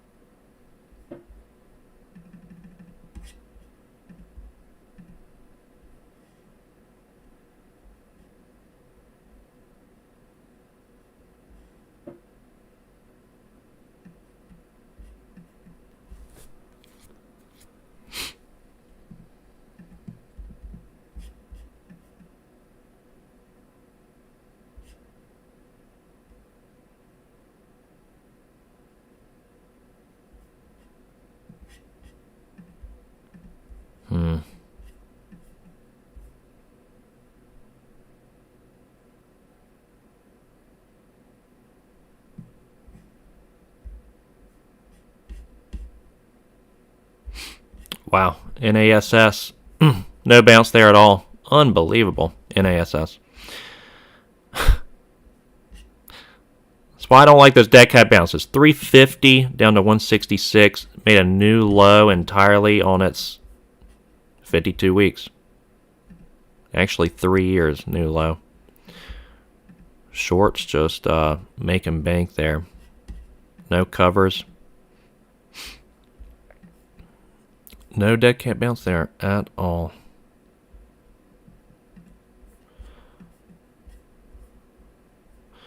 And pony curling up towards its highs of 920. Still very strong. Pony very strong. 907 short. It's going to be my last trade on the day. I could do too much damage on a day like today. I'm going to try to work it. Still fighting around right here. I got a 942 stop, so I'm gonna let it work a little bit, bounce around. If we get it down into like the, just some pullback down to the 850s or so, that would be helpful on the day.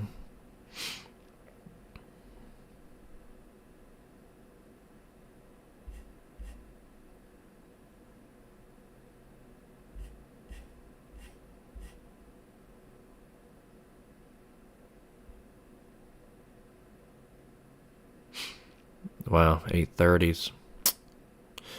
Spiking up, 830s now.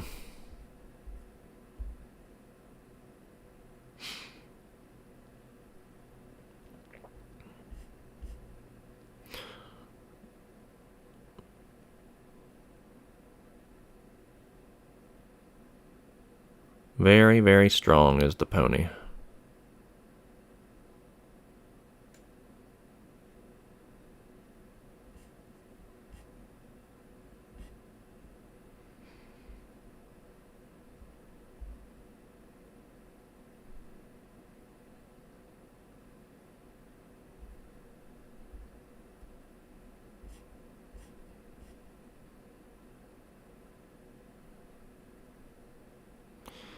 This is a emotional candlestick, though. It increases the spread.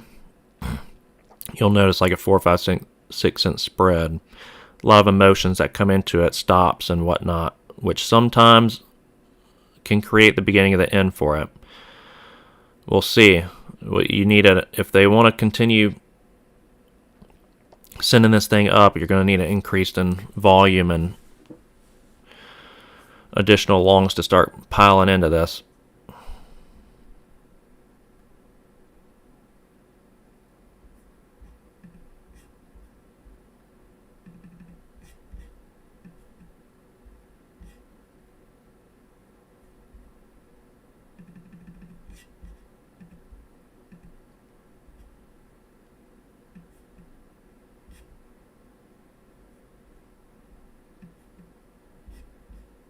Big upper shadow so far, but every pullback keeps getting balled up. Every pullback thus far has gotten balled up. We'll just have to see. People are buying the dip, selling the rip, or if we're going to start seeing some profit taken here.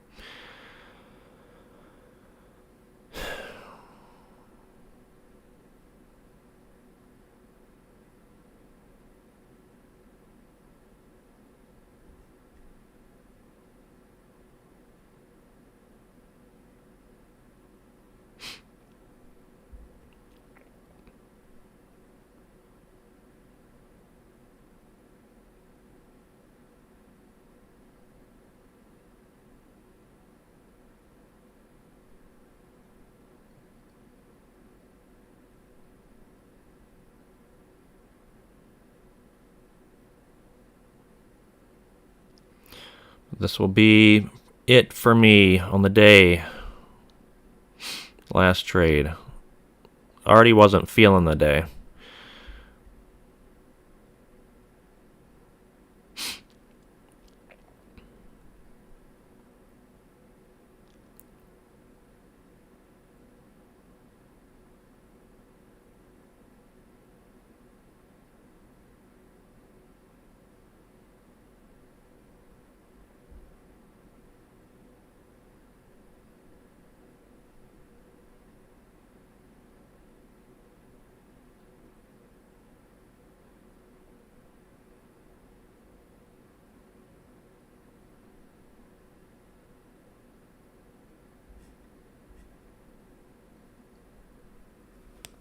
Sluggish, Bob. This week should get good. Yeah, it's about trying to preserve capital on days like today, not lose so much.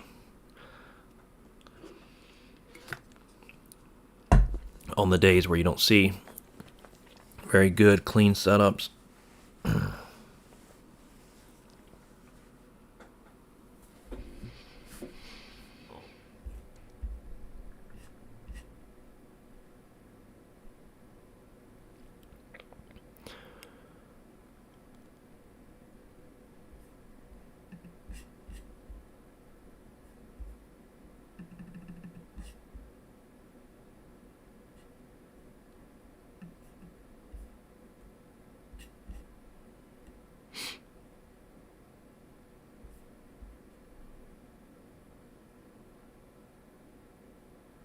Man, plug. That would have been way easier. 119 to 110. Way easier that would have been on the short. Taking that one.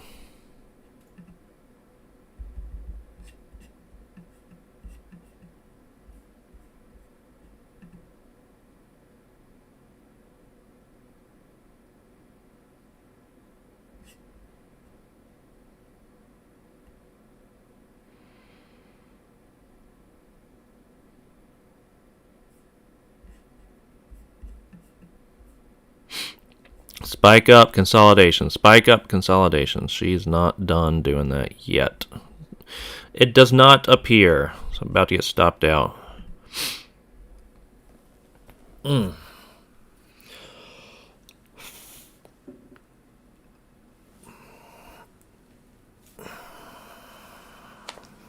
here we go. Here we go.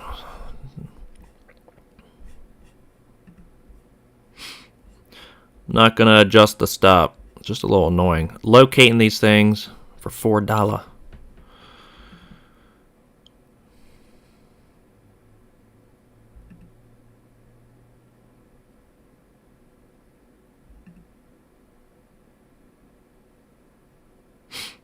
More dollar holla.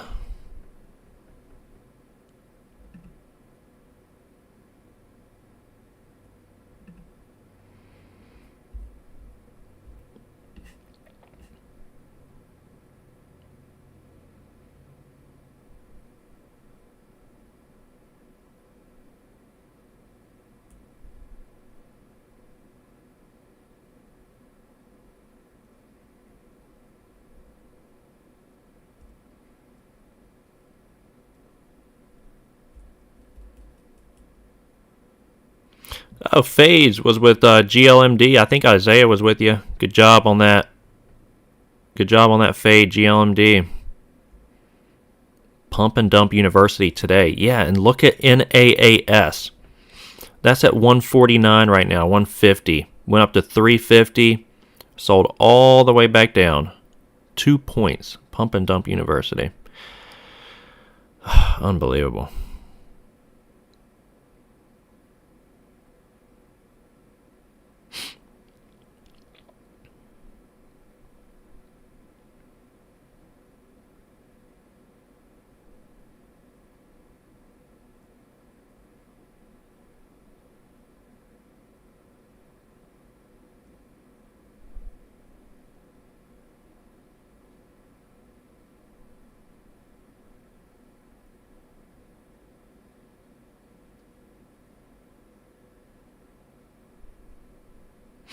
Yeah, Pony's holding up. I'm going to get stopped out here. It's all good.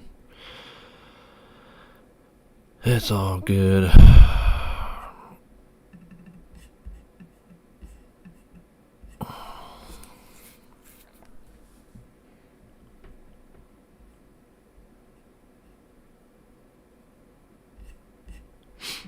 Plug at 108 now. My God, you would have been nice, Plug. No complaining today, Kevin. No complaining. It's so difficult not to complain. Tesla at 280. Kevin, don't complain. Don't complain.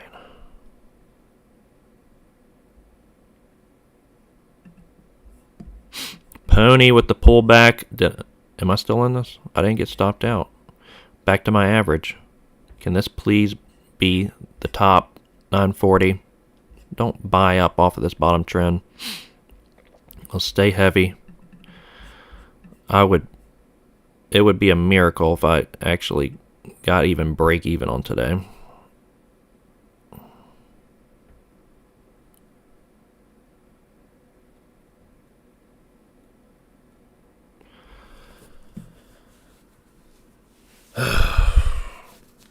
I'm working Pony. If I'm going to be green on Pony, guys, I'm working the hell out of it. I'm not jumping out of it.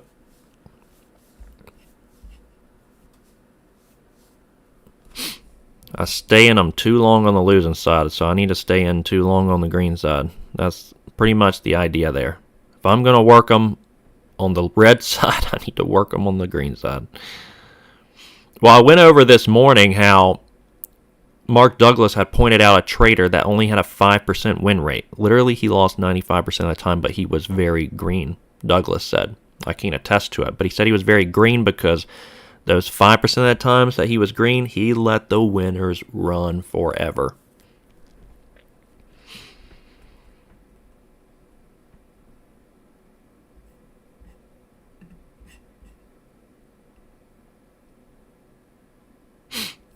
Oh, fades. I'm with Pony on the short side. Hasn't been looking good for me. But right now, I'm break even on it. Shorted Pony. Risk is 942. I'm going to try to work it down to 850 or lower. And then I tried a dead cat bounce play that definitely did not work out. And is at 145 now. Oh my God. This thing spiked up to 350. It pulled all the way back down to 180s. I took a 178 long on that and stopped out quick. That didn't work out. It's fine. And then CMG. That one would have worked. Nice. Took a short there. That one was not cooperating with the market, unfortunately.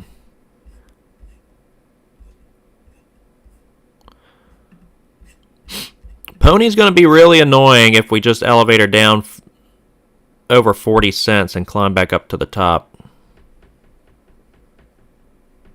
Be pretty annoyed with that, guys.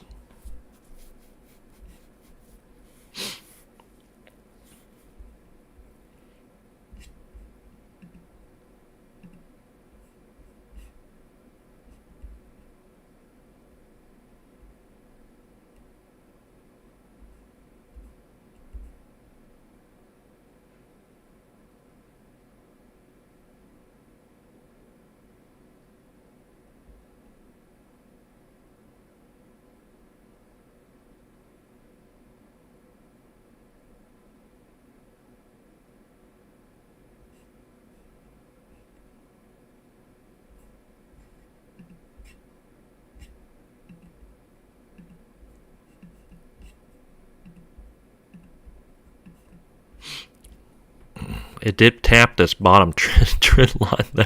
Needed to stay heavy against it. Man, I'm going to be so annoyed. Ugh.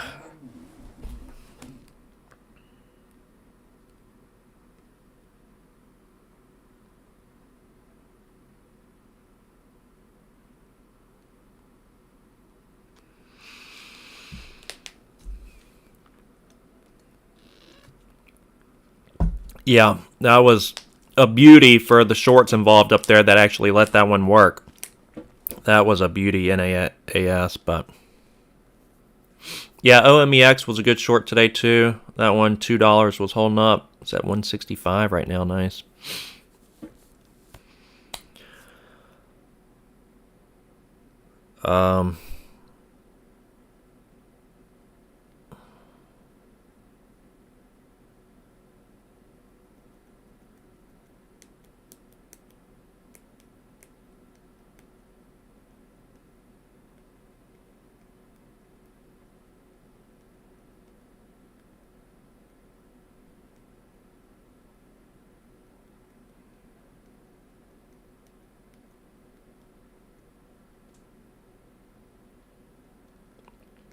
I just need to quit watching this ticker because it's just watching every little movement. It gets aggravating.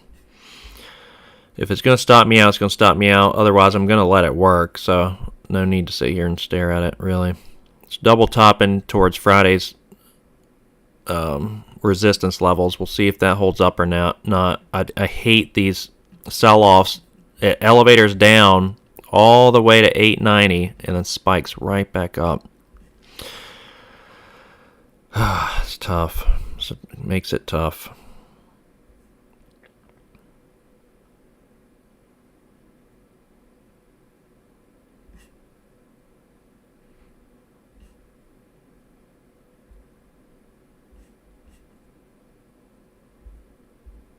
It's a tough pattern. When you think, okay, maybe that's the end there. Dropping 40 cents. Maybe that's when we start getting a little heavy and profit taking. Nope. Straight back up.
Yeah, I'm fairly convinced I'm getting stopped out here.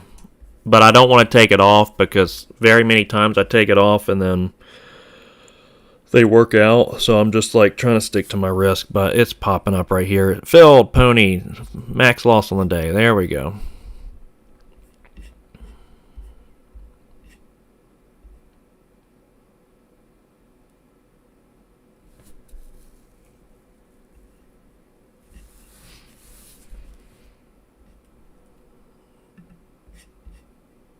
Wowzers. Wowzers. All right. Squeezing up and out.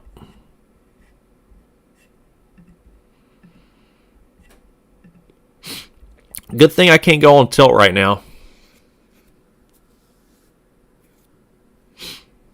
You got a short at 985. You may have just gotten hit, dude. At the top there. You get hit. The top thus far, 985. That is exactly what I did not want to happen on the day. Not feeling day, and then taking max L. Lost 7, 15, 41. 41 probably because of all the damn slippage on this. Yeah. Got some about 10 cents of slippage on it.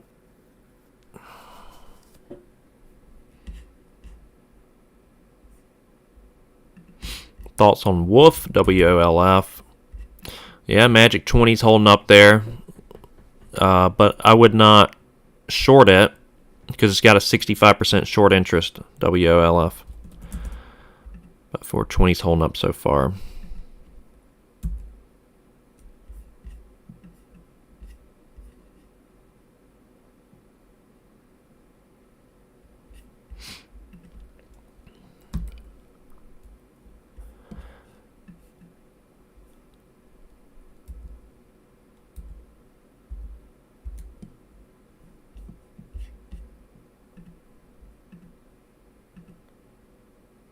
Yeah, Wolf, I'd be careful with that one.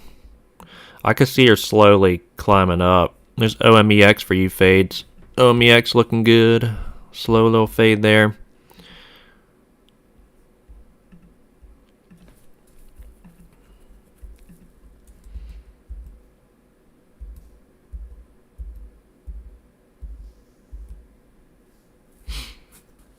CGON almost got you to even.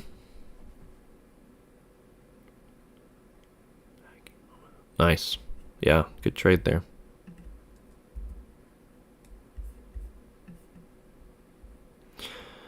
Dang it, dude. Pony, that was awful. That was awful. When you pay the expensive locates and then get squeezed out.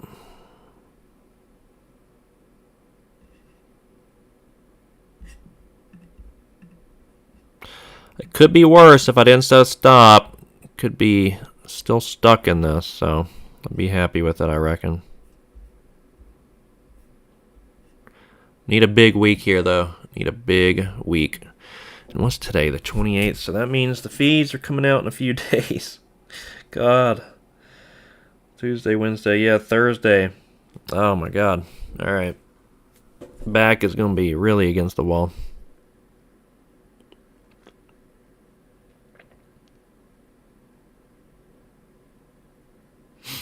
Pony even higher. Just getting the squeeze on.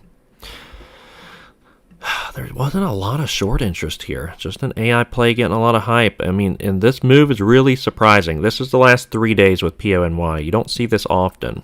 Thursday, you get the climb up. Friday, you get the sell-off all the way back down. And then the next day, you climb all the way back up and break over the highs.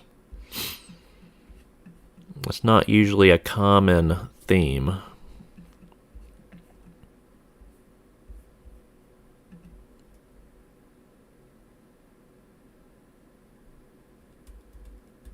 Yeah, I agree, Fades. Yeah, I agree. It's tough. I think I'm gonna have to throw some more money in it because it's gonna be too tough to climb out of this. Man, PLUG, ugh, sickens me. And CMG sickens me. Tesla sickens me. No complaining today. Keith, are you in this short? Pony at $9.85. $10 is going to be a magnet, so it probably at least is going to attempt over 10.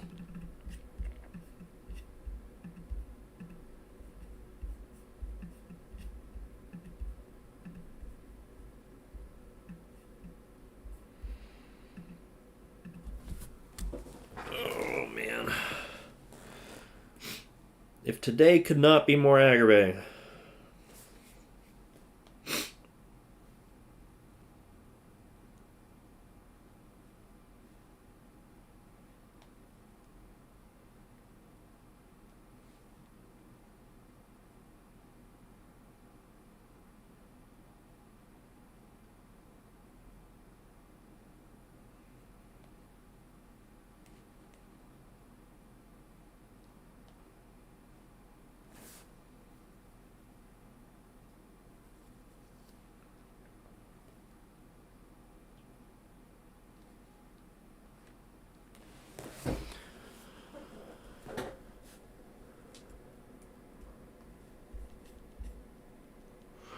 No, I do wanna start risking more fades. I can't. Yeah, that is the frustration right now. You can't with a small account unless you're going all in per trade.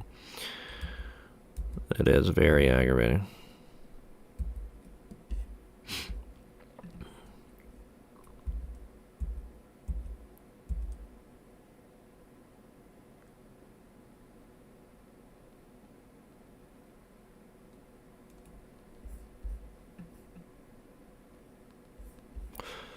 But yeah, I think over at CMAG, I think I want at least a $2,500 account. Give myself actually a really fair, good chance.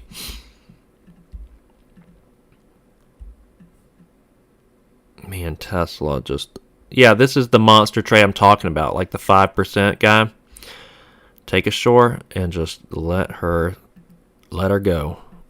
Man, dude, 20 points off the highs.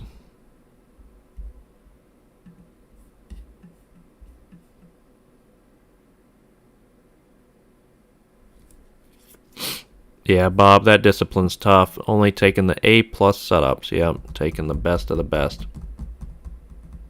Isaiah, could be a great play, Pony. Yeah, it could. I agree. But if it holds up and over yesterday's, if it holds up and over Friday's high, man, it's up from $4 last Tuesday to $10 right now.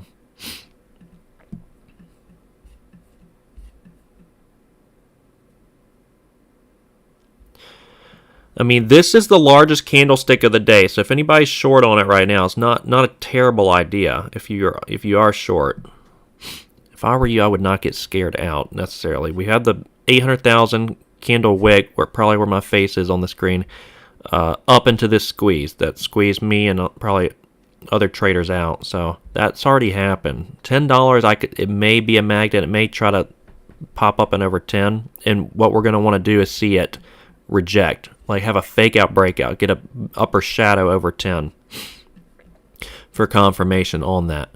Otherwise, it's breaking up and over Friday's highs. It may hold that. This pattern is not common. 10 down to 7, back up to 10 within 24 or within a day's time.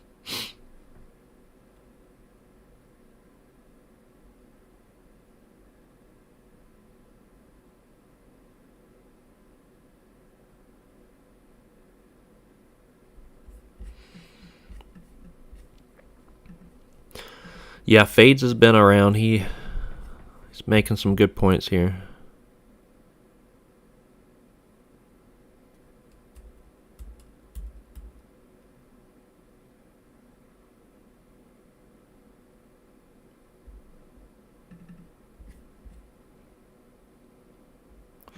Yeah, Pony pulling back a little bit off of 998. Yeah, you guys know my frustration, though. If you were in the chat on Friday night, my frustration is being green but being red on fees, which goes to show me that I think I do need them.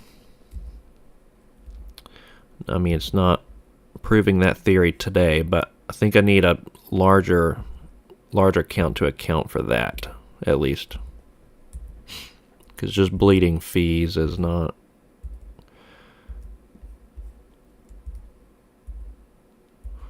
going to work. Man, what a move, PONY. Yeah, that might be it right there. 998. It's looking a little heavy. These candlesticks are now looking pretty heavy. Yeah, that squeeze move on up, stopping a lot of people out, up and over the highs. That might have been the top there. The top is set usually with the largest candlestick on the day.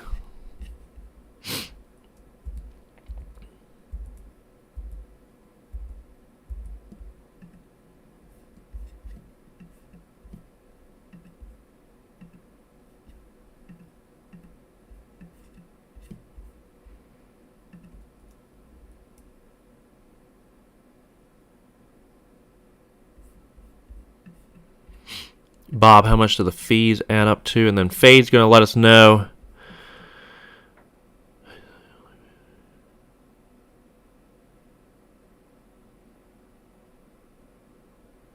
Nice. Fade's over at a prop firm will let us know how it goes. Yeah, best of luck there. Good. Thanks for that. Man, CMG, my stop was there right at the high there too. Oh, man. Yeah, the rules and blowbacks and all that can be tricky.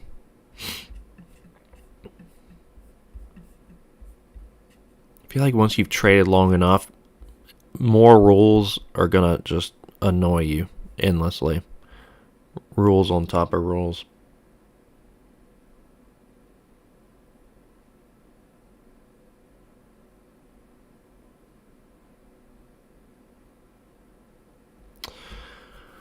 Are you asking Bob about CPro for me, or are you asking about the prop firm?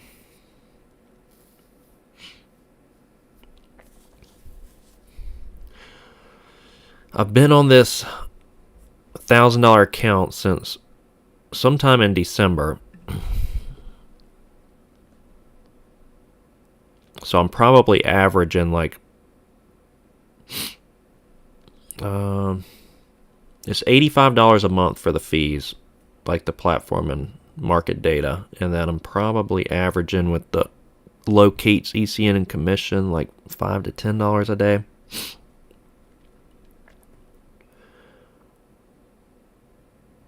So it's probably a couple hundred a month, 200 a month, which it's pretty difficult with a small account.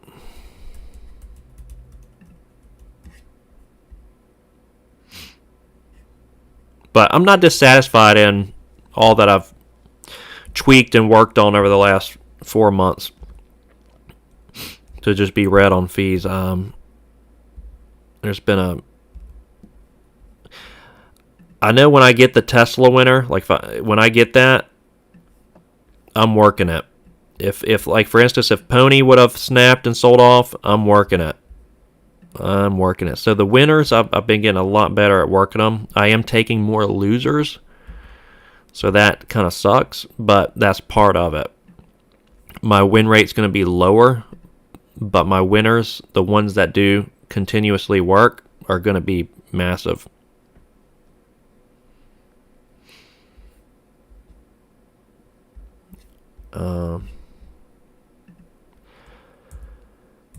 With a small account, though, it's like you have to hit you if you don't get those winners kind of early on with the small account, it's going to be kind of tough. You gotta get something going for you. Pony popping back up to the highs. That's constantly been a buy on pullbacks today. Yeah, there just hadn't been a lot. If anything today, I'm a little irritated that I didn't size down maybe a little bit on that. I already had told myself I don't like today. PLUG is a little aggravating too. 120s, that magic number I always go over. That one nearly hit that and faded off of that.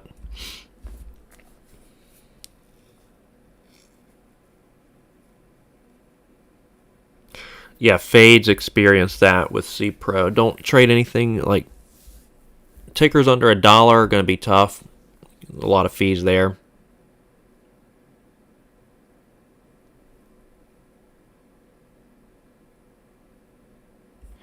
Pony just hit 1020 Magic 20-cent area. So, how high does she go? As soon as she feels like, man, this is probably a good short up here. As soon as she feels like, man, this thing's a long, she's probably going up forever. That's probably the idea to take a short when longs start getting a little greedy on it.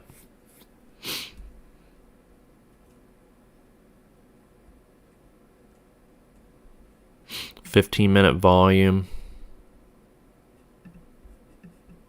Yeah. Yeah, 15-minute looks like a good long.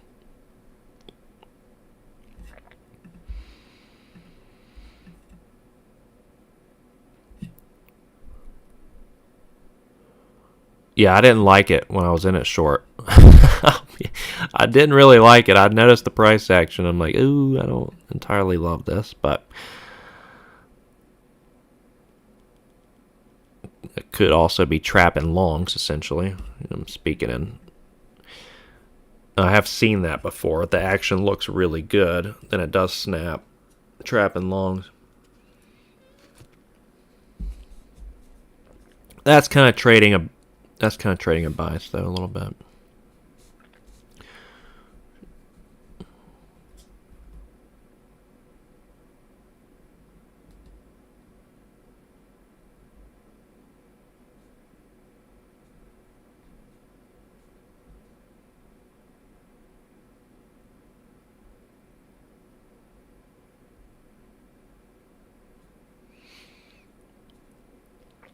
Yeah, there is freedom and power with no PDT. There's definitely. Oh man, it's great. It's great not having any rolls. Hardly any. I mean, of course you're gonna have like overnight. You're only gonna have like 2-to-1 leverage. But the 6-to-1, whew, it's pretty good.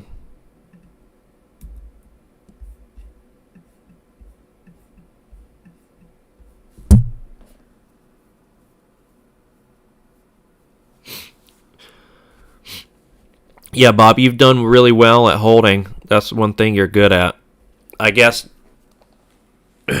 just avoiding the deer in headlights and holding the losers too long. If you nip those in the butt quick, yeah, I think you'll be squared off, man. You'll be squared away holding your winners.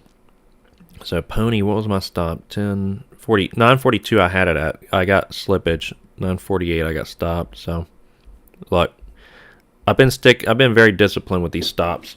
Irregardless, I'm annoyed, with the red day, but I'm happy with myself. I do trust myself with the stops, and that's something I haven't always done. So if you can trust yourself to not have everybody's going to lose, but not everybody's going to have massive losers.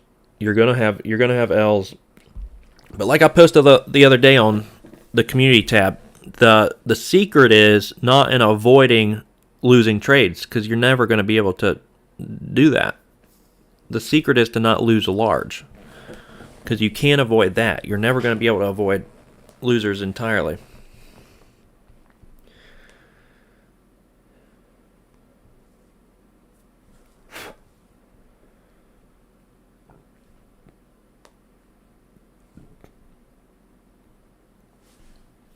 All right, let me know. Good conversations, though. Let me know if you guys have additional questions or tickers you want me to take a look at. We'll see with this volume what Pony's going to end up doing, but I'm locked out, which is probably a good thing. It's aggravating when you're feeling good. You're so excited, for Monday, and then the day is pretty slow.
Nice pullback there on Pony. Yeah, if you can truly manage risk, as Fade says, then you can make it. That it really is the secret.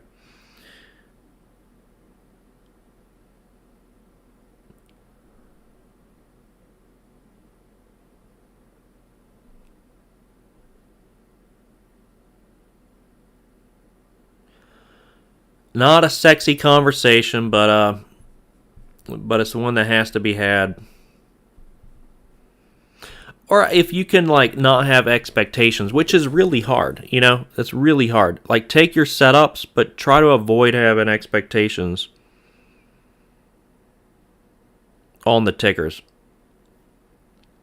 Acknowledge that you don't know what's going to happen next with it. Understand I'm taking my signal, but I don't know what's going to happen, and you don't need to. It's okay.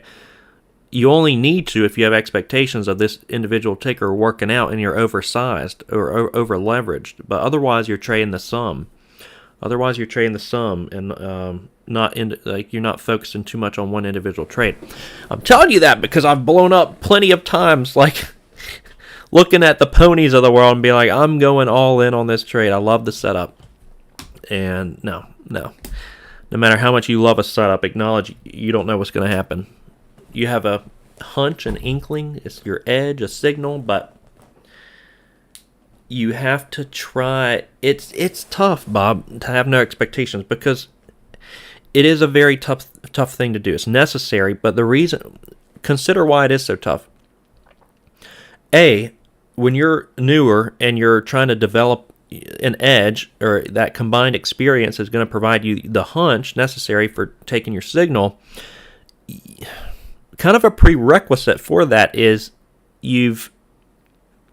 the reason this is an edge is why? Well, all an edge is saying you have a higher probability of one thing happening over the other. That's all an edge is. You've had the experience in time and trading knowledge and awareness and the accumulation of trades to understand more. With this kind of a trade, more things, the probabilities are in your favor.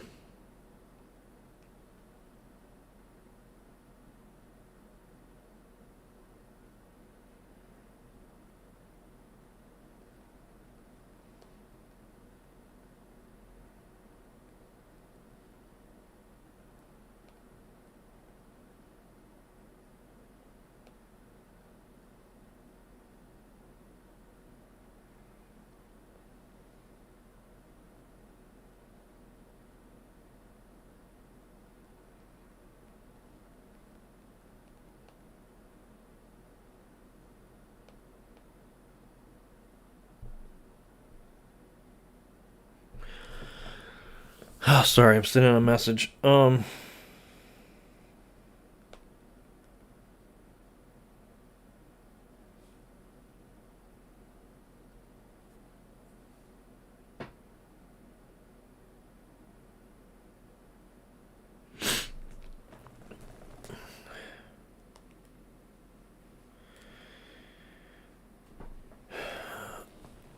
Yeah, great advice. So, what was I saying? No, I'm telling you this because it was my downfall early on. So I want you guys to avoid it. And it's still something you have to practice every day because I've said that many times. You never make it; you're always making it.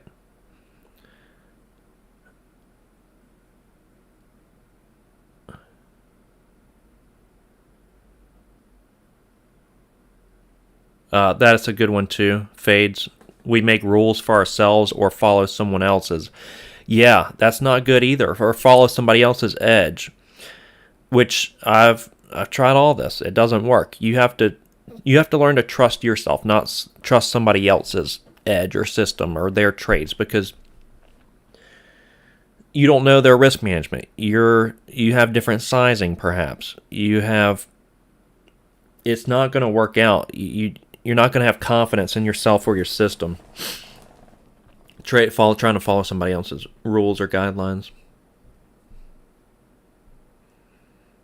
That's why I try not to tell people how to trade. If they ask,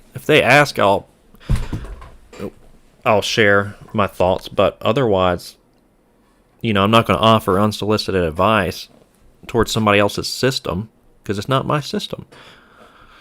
But there's universal guidelines such as, does this, have favorable risk-reward outcome?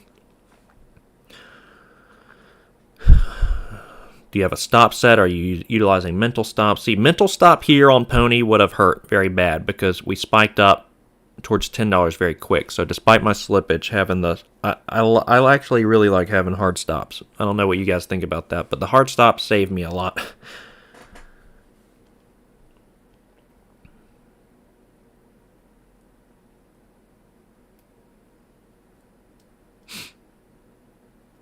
Yeah, Bob, so you're good at holding, but you need to, and for some reason I'm naturally the same way. It's like you're good at holding losers, but when it comes to the winners, I used to, take those off way too quick. So I try to really display discipline in holding. This is looking head and shoulderish Pony now. Yeah, $10 the other shoulder.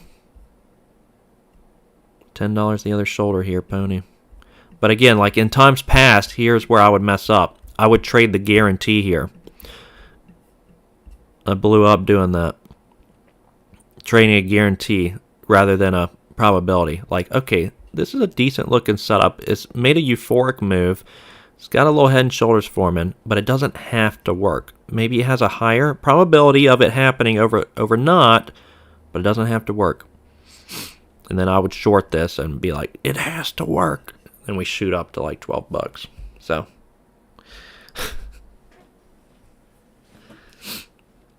yeah, if you can train your mind, this is important. It's, and the longer I've done this, the more I've realized that it's all mental. It's all mental. You have to recognize you got to recognize your edge, but to put on the trade. But the longer I've done this, the more I realize it is all mental. If you can learn to train your mind to be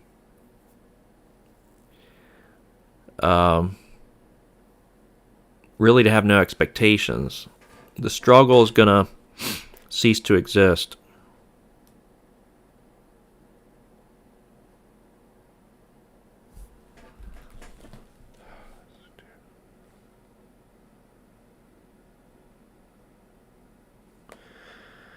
Just not having that state of mind that's unaffected by the market.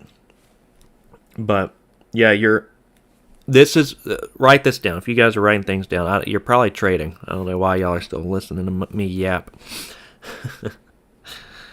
I'm locked out though. I can't trade anymore. But that's a decent fake out breakout right there on the head and shoulders. So far, back over 10 and a snap right there. That's pretty good. We'll see what she does. Your trading psychology will break your account before your strategy does. If you're taking notes, write that down. Your trading because not many people think that. Your trading psychology will break your account before your strategy does.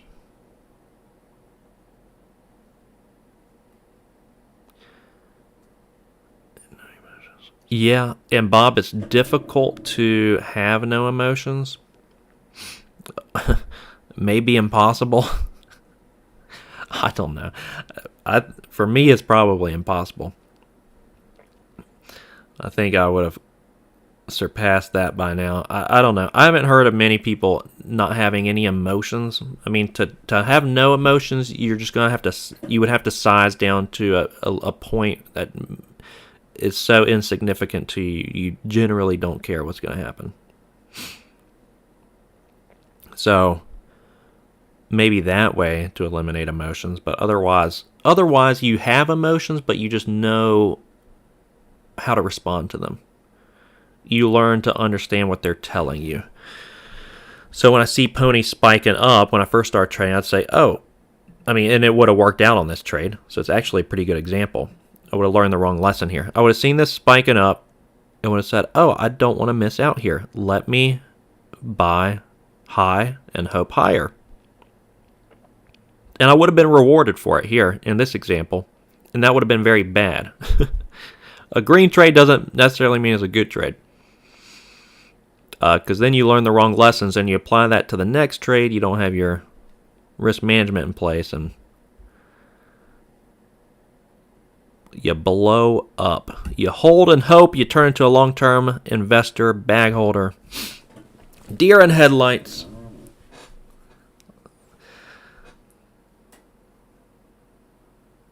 Bob, your emotions make you trade outside your strategy for sure. Oh, yeah. So those are good things. Good introspection on yourself and your psyche. Mr. Jesse in the house to share some wisdom with us, hopefully. Yeah, we're just hanging out right now. Only a few decent setups today, Jesse. I'm not sure how you did, but let us know. Thank you, Jesse. Go check out his channel too, guys. And I know some of you are going to a fade, you're going to a prop firm. I think Jesse's all over that. He's got some great content on all that stuff. But Jesse, what do you think? So I was just sharing that the longer I do this, the more the psychology is more important than the strategy. Would you agree with that or disagree? I mean, strategy is important, but I think it's just early on, there's more significance placed on that maybe than what's necessary. The strategy is important. It is part of it. But what's equally important, or perhaps more, is your psyche.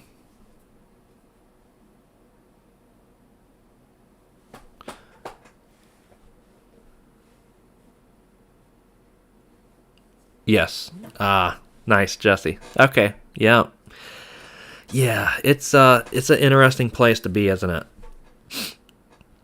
When you got the strat down, I mean, you know what you're seeing, and you know it doesn't work all the time. You're trading the probabilities; they're in your favor, but it doesn't work all the time. Now, after that, you have to put that into practice. Let me not trade this as if it's 100% going to happen. Because I was sharing with them, like, I had the strat down early, and I blew up because I would think, like, the strat has to work. I'm seeing this bull flag that nobody else is seeing this, Jesse, but me. It has to work.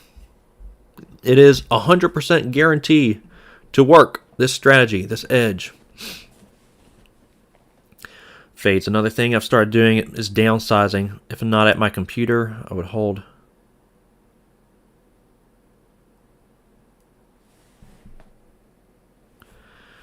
Not monitor enough if I had a conviction or whatever. Yep.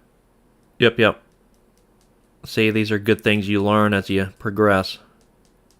Everything you just said is exactly what I've been doing wrong. Well, you're cognizant of it. So, yeah. I mean, look, I know what to say, but even as far as me doing it sometimes is difficult too. And that's probably the reason perhaps I say it so often, because I need to listen to myself. I can create the blueprint. We all got to build the house, though. Green trade does not mean a good trade. Yes, learning the wrong lesson can be very bad. It's the process-oriented versus results-oriented trading.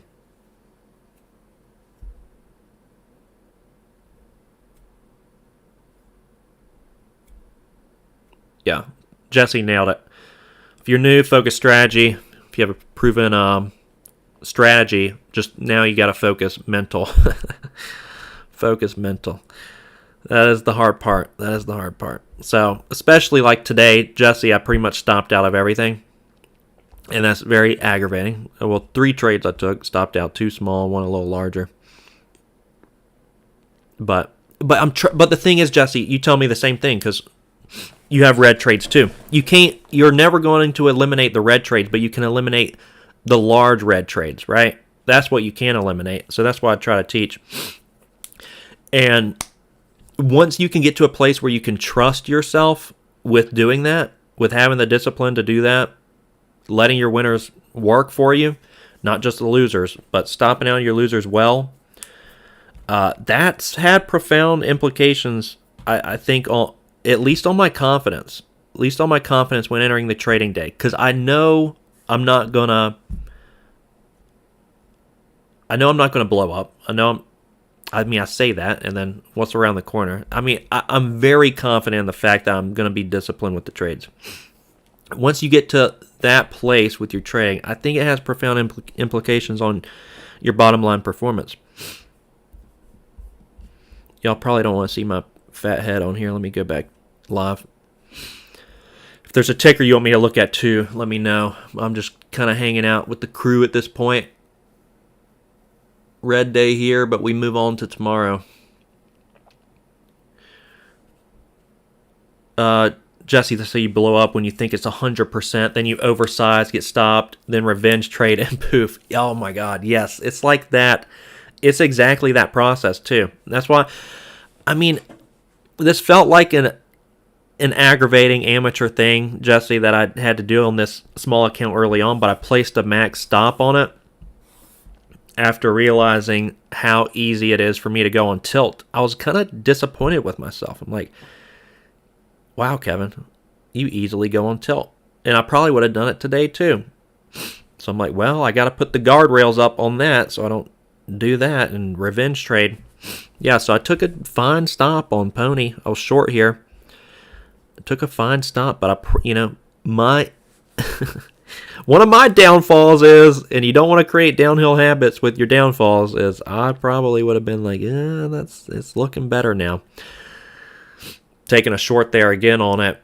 I typically stick to, I have a mental 2 stop max loss per ticker. Hope I said that right. 2 losses per ticker is the max I take. I fairly am disciplined with that. But yeah, Jesse, it's like every single morning when I get in here, the guys are probably tired of hearing about it. I got these list of rules like don't marry a ticker. They're like strippers. They're not loyal. I go over this all the time because I need to hear it. I'm the one that needs to hear this.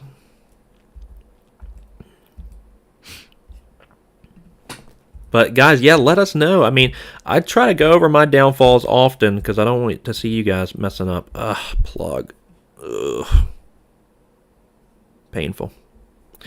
That one would have worked. It's all the ones, Jesse, I didn't take today that I liked are the ones that worked. You know how it goes. I'm trying to make a new rule for myself. No more complaining because every single day I'm pissy about something. All right, let me catch up. Jesse, thanks for hopping in, man. Always appreciate you.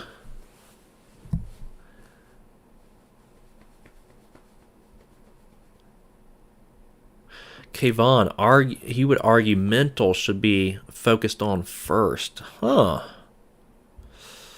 Yeah, I'm not convinced either way. Perhaps.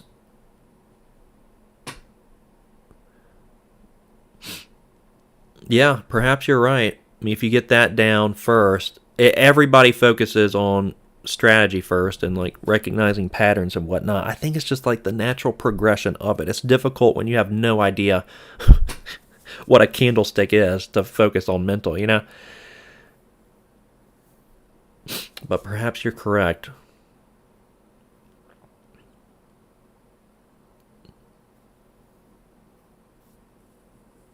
Yeah, understanding how fear, greed work, definitely.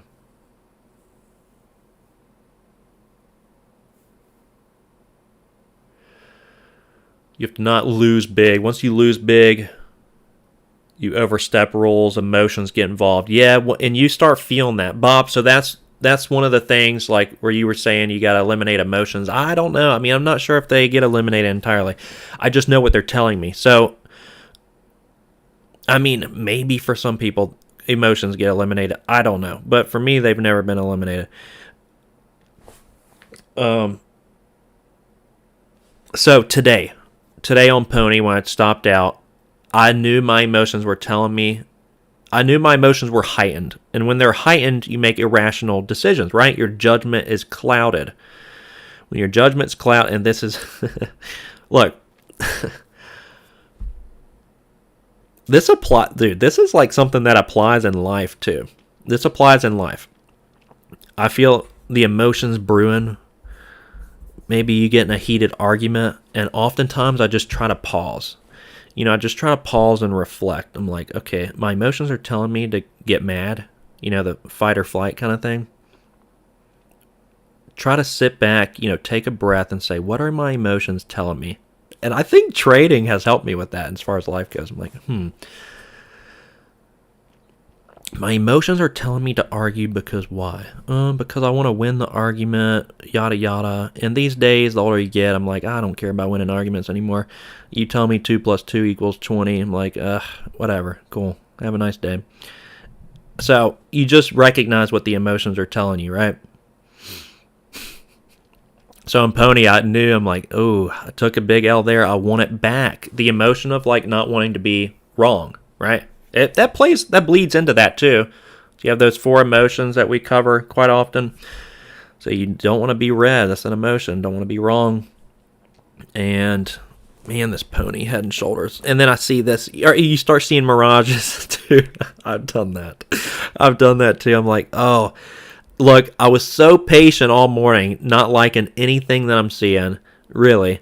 And then all of a sudden I'm red on the day. Now that I'm red on the day, there's a lot that's starting to look good. You guys know what I'm talking about? You start seeing mirages. So you wouldn't typically trade, but now that you want to dig yourself out of a hole, it seems like opportunities just popping up left and right, when really it's not. You recognize you're going on tilt a little bit. Yeah, that's what it is. So this is all you learn in the progression of trading. Understanding what the emotions are telling you. It's a great life skill, in my opinion. Understanding what the emotions are saying and responding to them. Trying to respond to them objectively.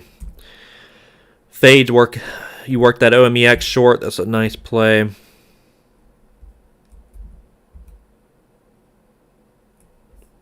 Damn it. The GREE hangover. God, it's all the ones I didn't take. Oh, well.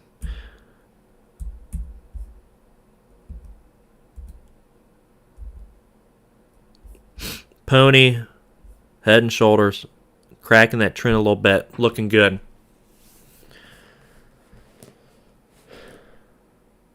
Oh no, Fades. Ouch. Yeah. Alright, there's some good things to learn here.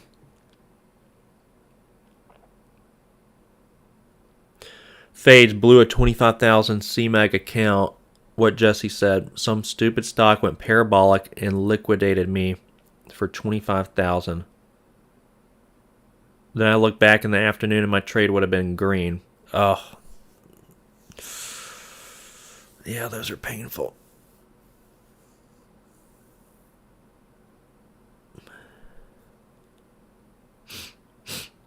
Bob, does anyone have hope that bond's going to get back over $1? Here's another lesson to learn.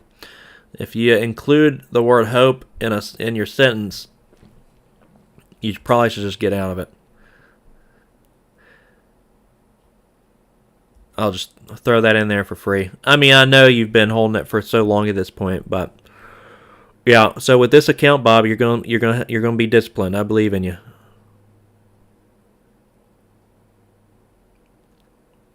Fades was on a hot streak, risking too much, 10x'd your account, then blew it in 20 minutes. Is that what you're talking about with the 25K account? You started with 2,500, 10x'd it, and then blew that? Yeah, I've noticed that with myself too. When I've grown accounts, it's like, you start getting a little loosey-goosey. Because you feel, that's kind of the feeling like I can't take an L because I'm just, everything I hit is winning.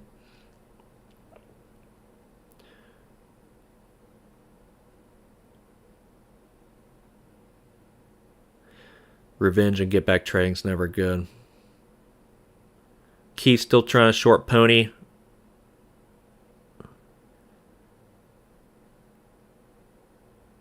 You're trying to short Pony at 954?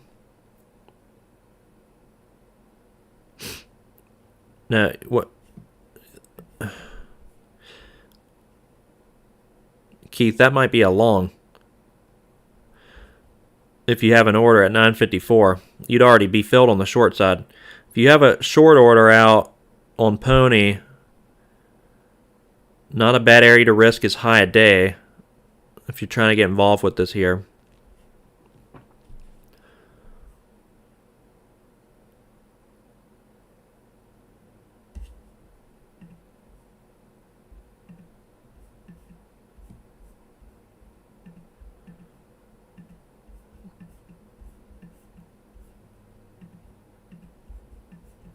Yeah, so I'd be on tilt just stabbing at this. This probably right now. Marrying the ticker. So I mean,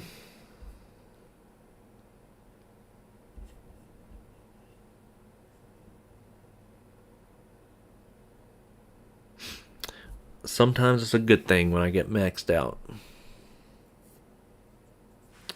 Time phase 2 weeks of hundreds of trades short scalping. Wow, dude. 2 weeks? You 10x'd in 2 weeks.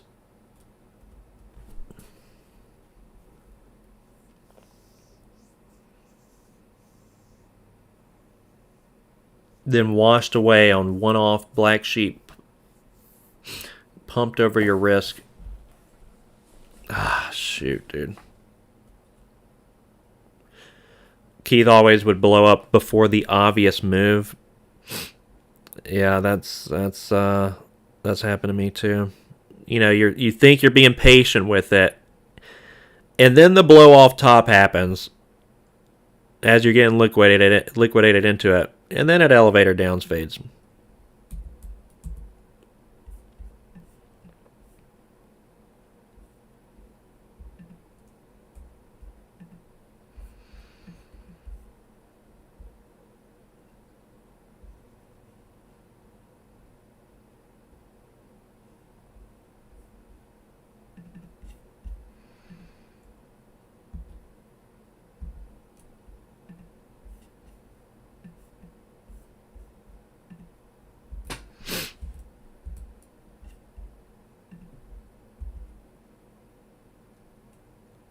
Fades. The manipulation will chop out those who over leverage every time.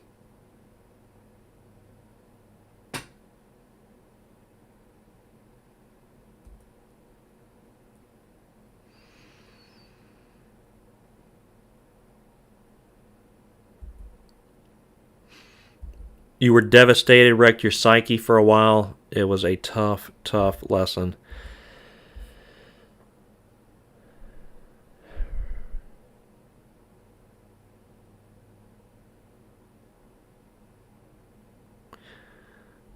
Yeah, man, us traders, this is what bonds us together. This type of stuff, it's like no one experiences the pain and the emotions like we do. If you see the light at the light at the end of the tunnel ever, and hopefully it's not a train. I mean, everybody who has made it out to the other end has blown up so many accounts, along the way. Learning, you have to. You can't succeed without failing. You can't succeed doing this without failing. It's impossible. I mean, I don't like to say anything's impossible, but I've never talked to anybody who's a consistent trader that has told me they've never blown up accounts. It's just that the references that I use, Edison, Jordan, you're not going to succeed unless you fail.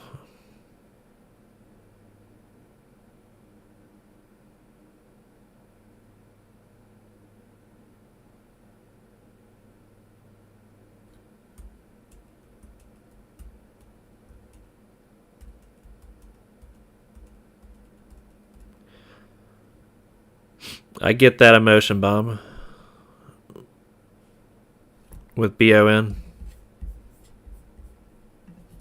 I mean, why sell at this point? It's at the bottom. I mean, you're only going to lose another $50 if it goes to zero.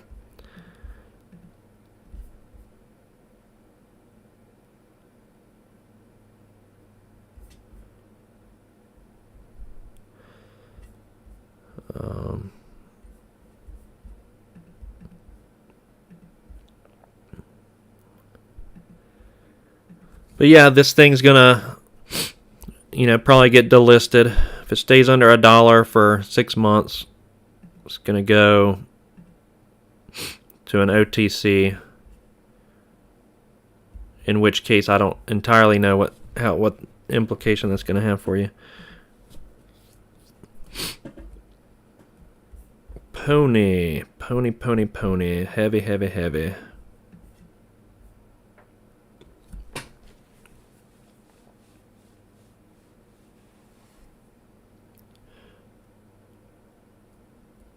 What time? What, Keith, time difference on YouTube? TIME?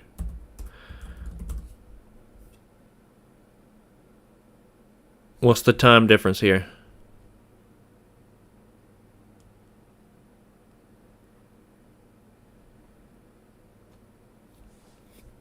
I don't know what y'all are referring to. Is it a delay?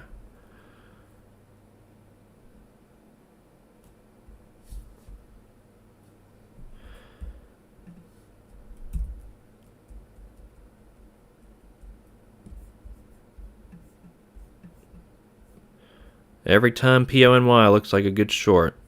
Straight up.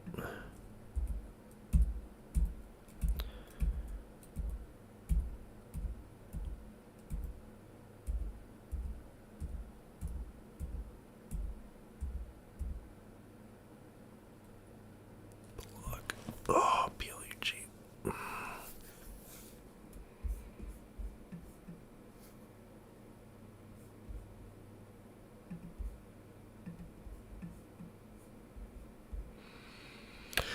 Man, PLUG, beautiful upper shadow up towards the magic 120 area, all the way back down to $1. Man, can you imagine? Just hit it with 500 shares, 20 cents. What's that? Quick, easy, $100.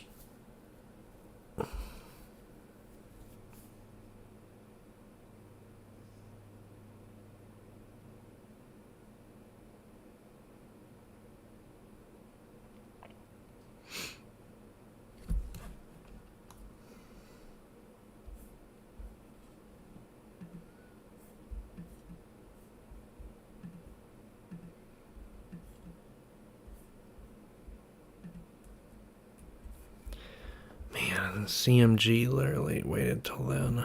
My God.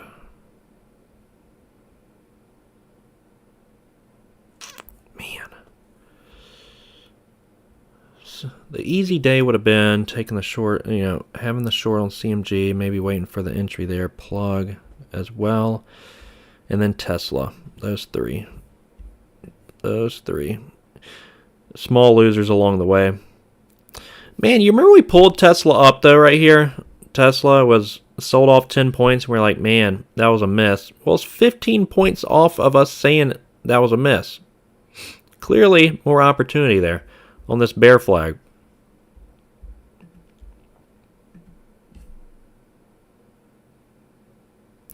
Clearly more opportunity on Tesla with that bear flag set up. I like to review a lot of things that I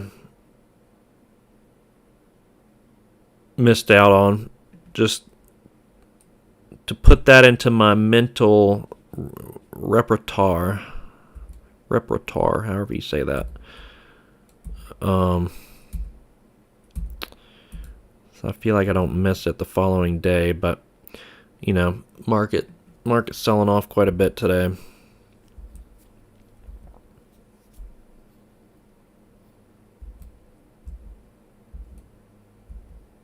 So yeah, I mean the only thing is I can be aggravated, right?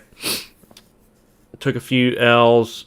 I'm trusting myself though, to take the L's, not to blow up, not to get overextended and over leveraged and whatnot. Yeah, Jay, good to see you in here. Jay, took a decent L on Pony a little earlier, right above the bullish FVG. It's a tough one. It's a little overcrowded at this point, so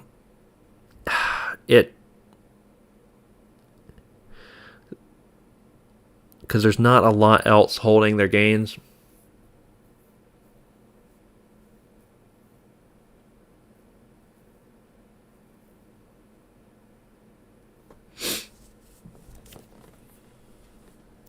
Bob, market makers can see your order and try to stop you out before moving on. Any thoughts?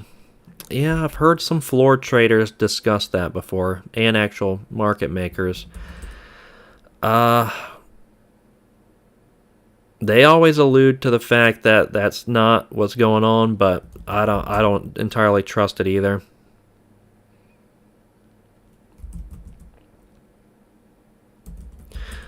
You know, their whole job is to make the market, right? So they're taking large size to, you know, to essentially extinguish the spread. You know, take the bid, give it to the ask, that kind of thing. I don't know. Someone may have more insight on that, but as far as what they think the market makers do there, I've from what some of them have said, I remember I watched a video on the Einstein of Wall Street discussing that, and he's like, no, they don't care anything about, you know, your 100 shares at so and so price.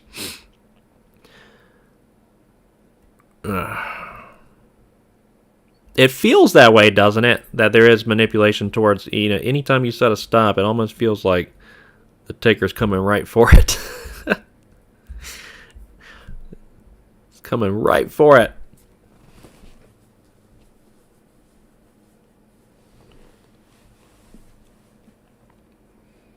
Kayvon adding dip CGON. Still working that. Wow. Good job working that one. As long as you have. Keeping you around even today, huh? You're one winner. So that's good risk reward. One winner and a couple cuts. Keith paused it. You had a big delay, huh?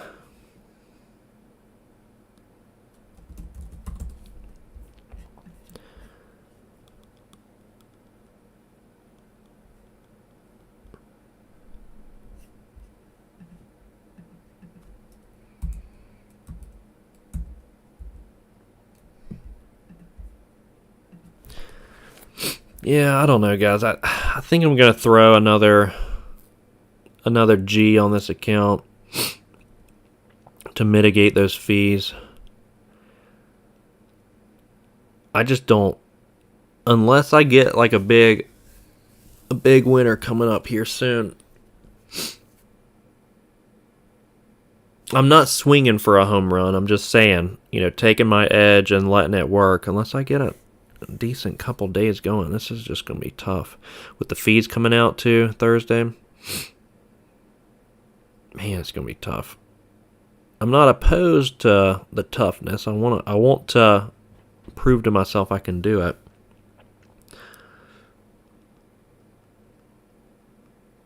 I just don't think I don't think I have the wiggle room. We'll see though.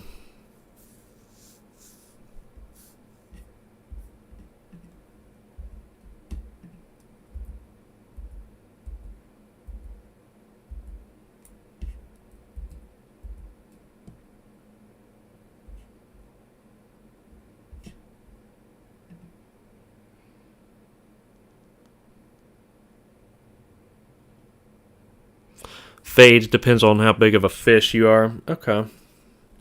Yeah, that's probably what it is. Depends on your fish size.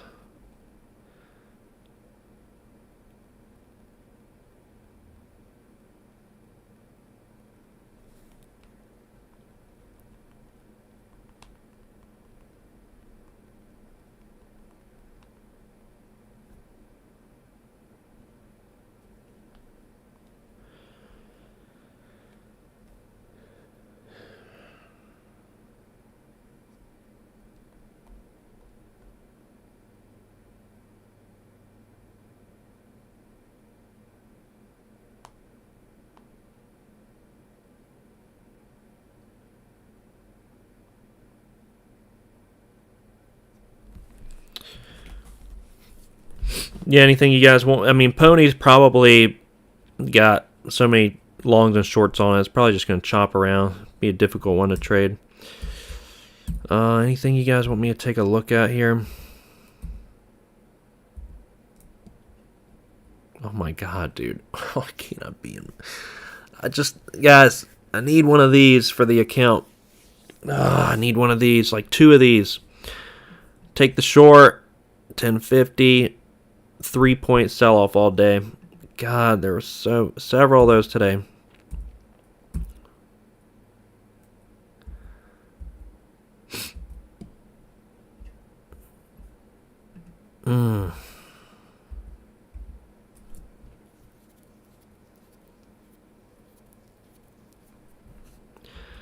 That would be mucho helpful.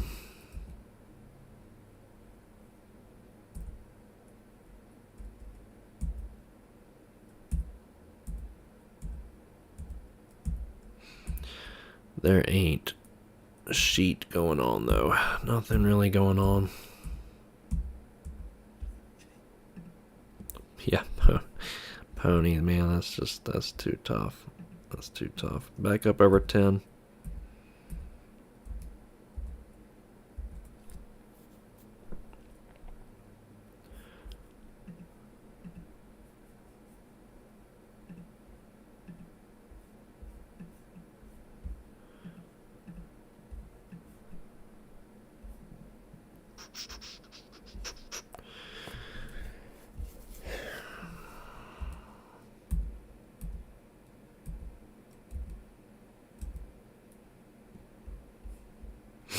Yeah, tough day. I mean, if you're green today, great work. Not easy. Not an easy day at all. Down a decent chunk with this account today.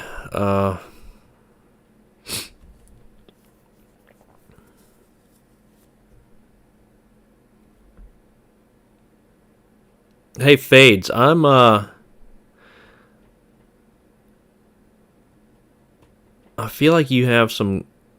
You could help with that psyche aspect. You could help some traders out. Maybe we ought to... You could jump into a stream, Friday night live stream if you want sometime. Hang out and talk about it. Your successes and failures.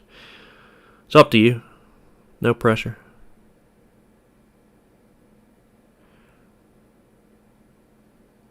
But that would be pretty neat.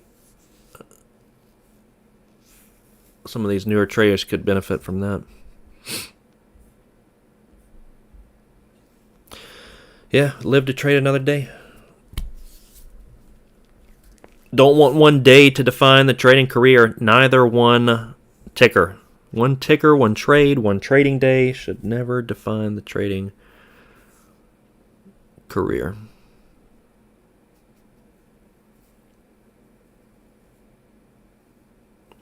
You're down? Sweet. Yeah, that'd be fun. Yeah, just email me if you're available.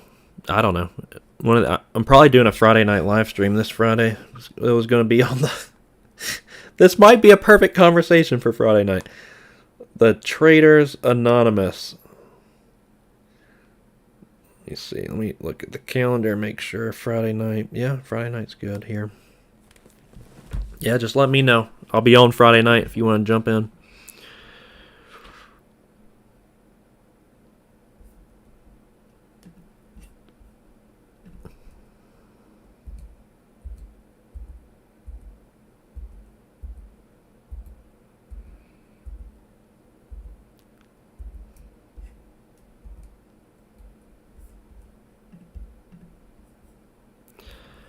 Man, this boring stuff right here, this gree is what I like.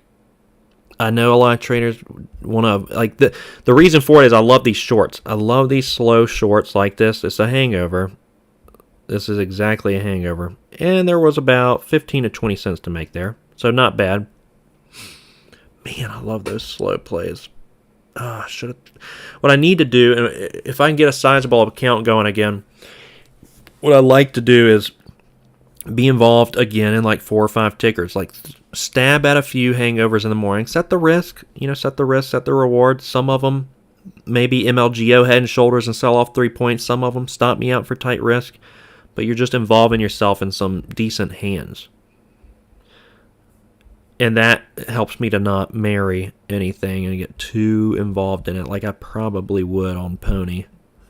Just sitting here staring at it for too long.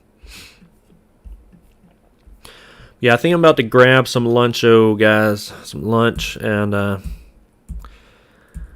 happy to sit around and help you guys find something, but it's just slow. So manage risk. If you're green today, excellent work.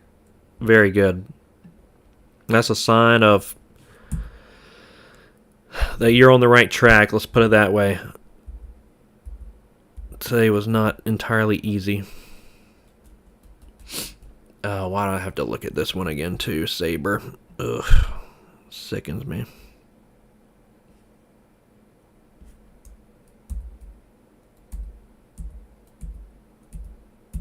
Man, there were a few good opportunities. Little gunshot today. Little gunshot. All right. Well, we'll get it tomorrow. Yeah, email me, guys, if you have any questions. AveryDayTrading@gmail.com. Otherwise, I think I'm about to roll out of here. If there's no more questions, I'll give you guys another second.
Okay, Vaughn, how you doing? You just trying to work break even with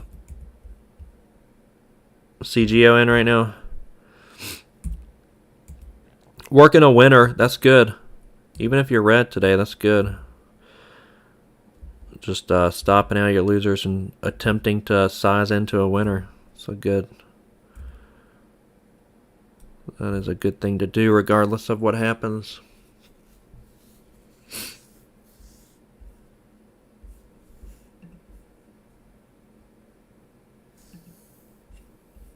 Yeah.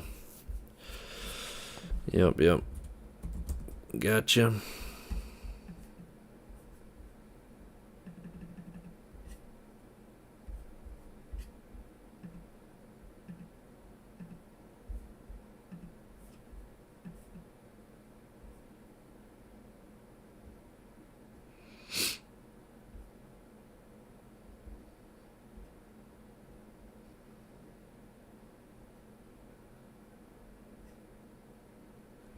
SAIA sucks. Had a nice bottom tick, but thought I could keep going. CGO and sitting even. Gotcha. Yeah. Avoid going on tilt today. It's not really worth it.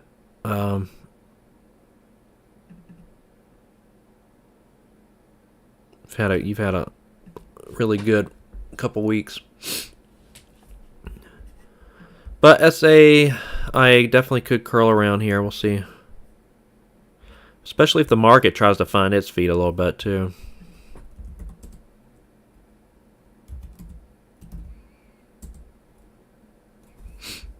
CGON, a little bit of a pattern here going on.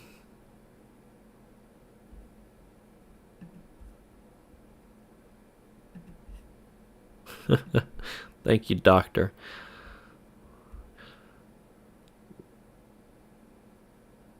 Thank you for what? You're down. My alert sucked today, apparently.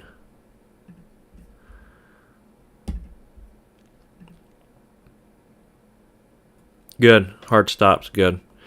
Yeah, CGON in this little symmetrical triangle pattern here. Sitting on that bottom. See what happens.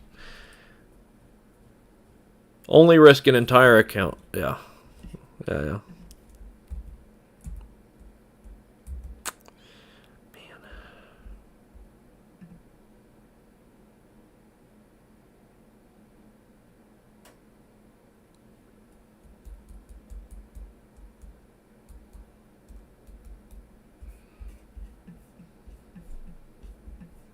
I will say one thing difficult about the single entries is having to time perfect entries.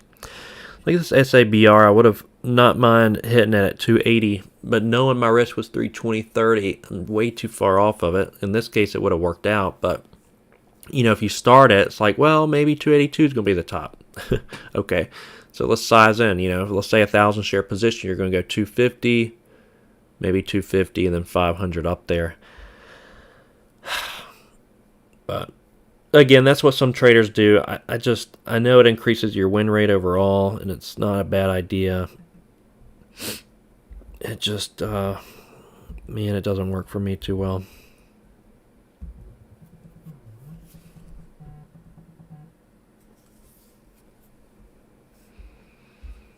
Because I'll trade two of those in one day and get the max size and stop out of both of them like Pony, and just have an awful red day. And then the green days, your single entries start working out. So you take 250 shares. Oh, that one works out great. It's tough, very tough.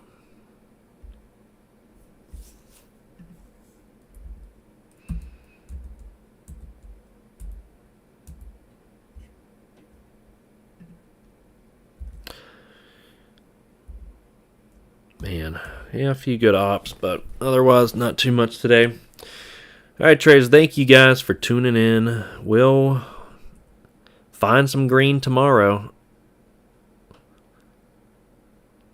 The green did not come my way today, but trust in myself, like I said. Not getting too crazy. Trust in myself. We'll make it back and some tomorrow. All I need is a couple trades like MLGO and Tesla dropping just 20 points. Then we're in the green. So thank you guys for being a part. We'll see you guys tomorrow. Stay tight, manage the risk, preserve your capital, stay disciplined.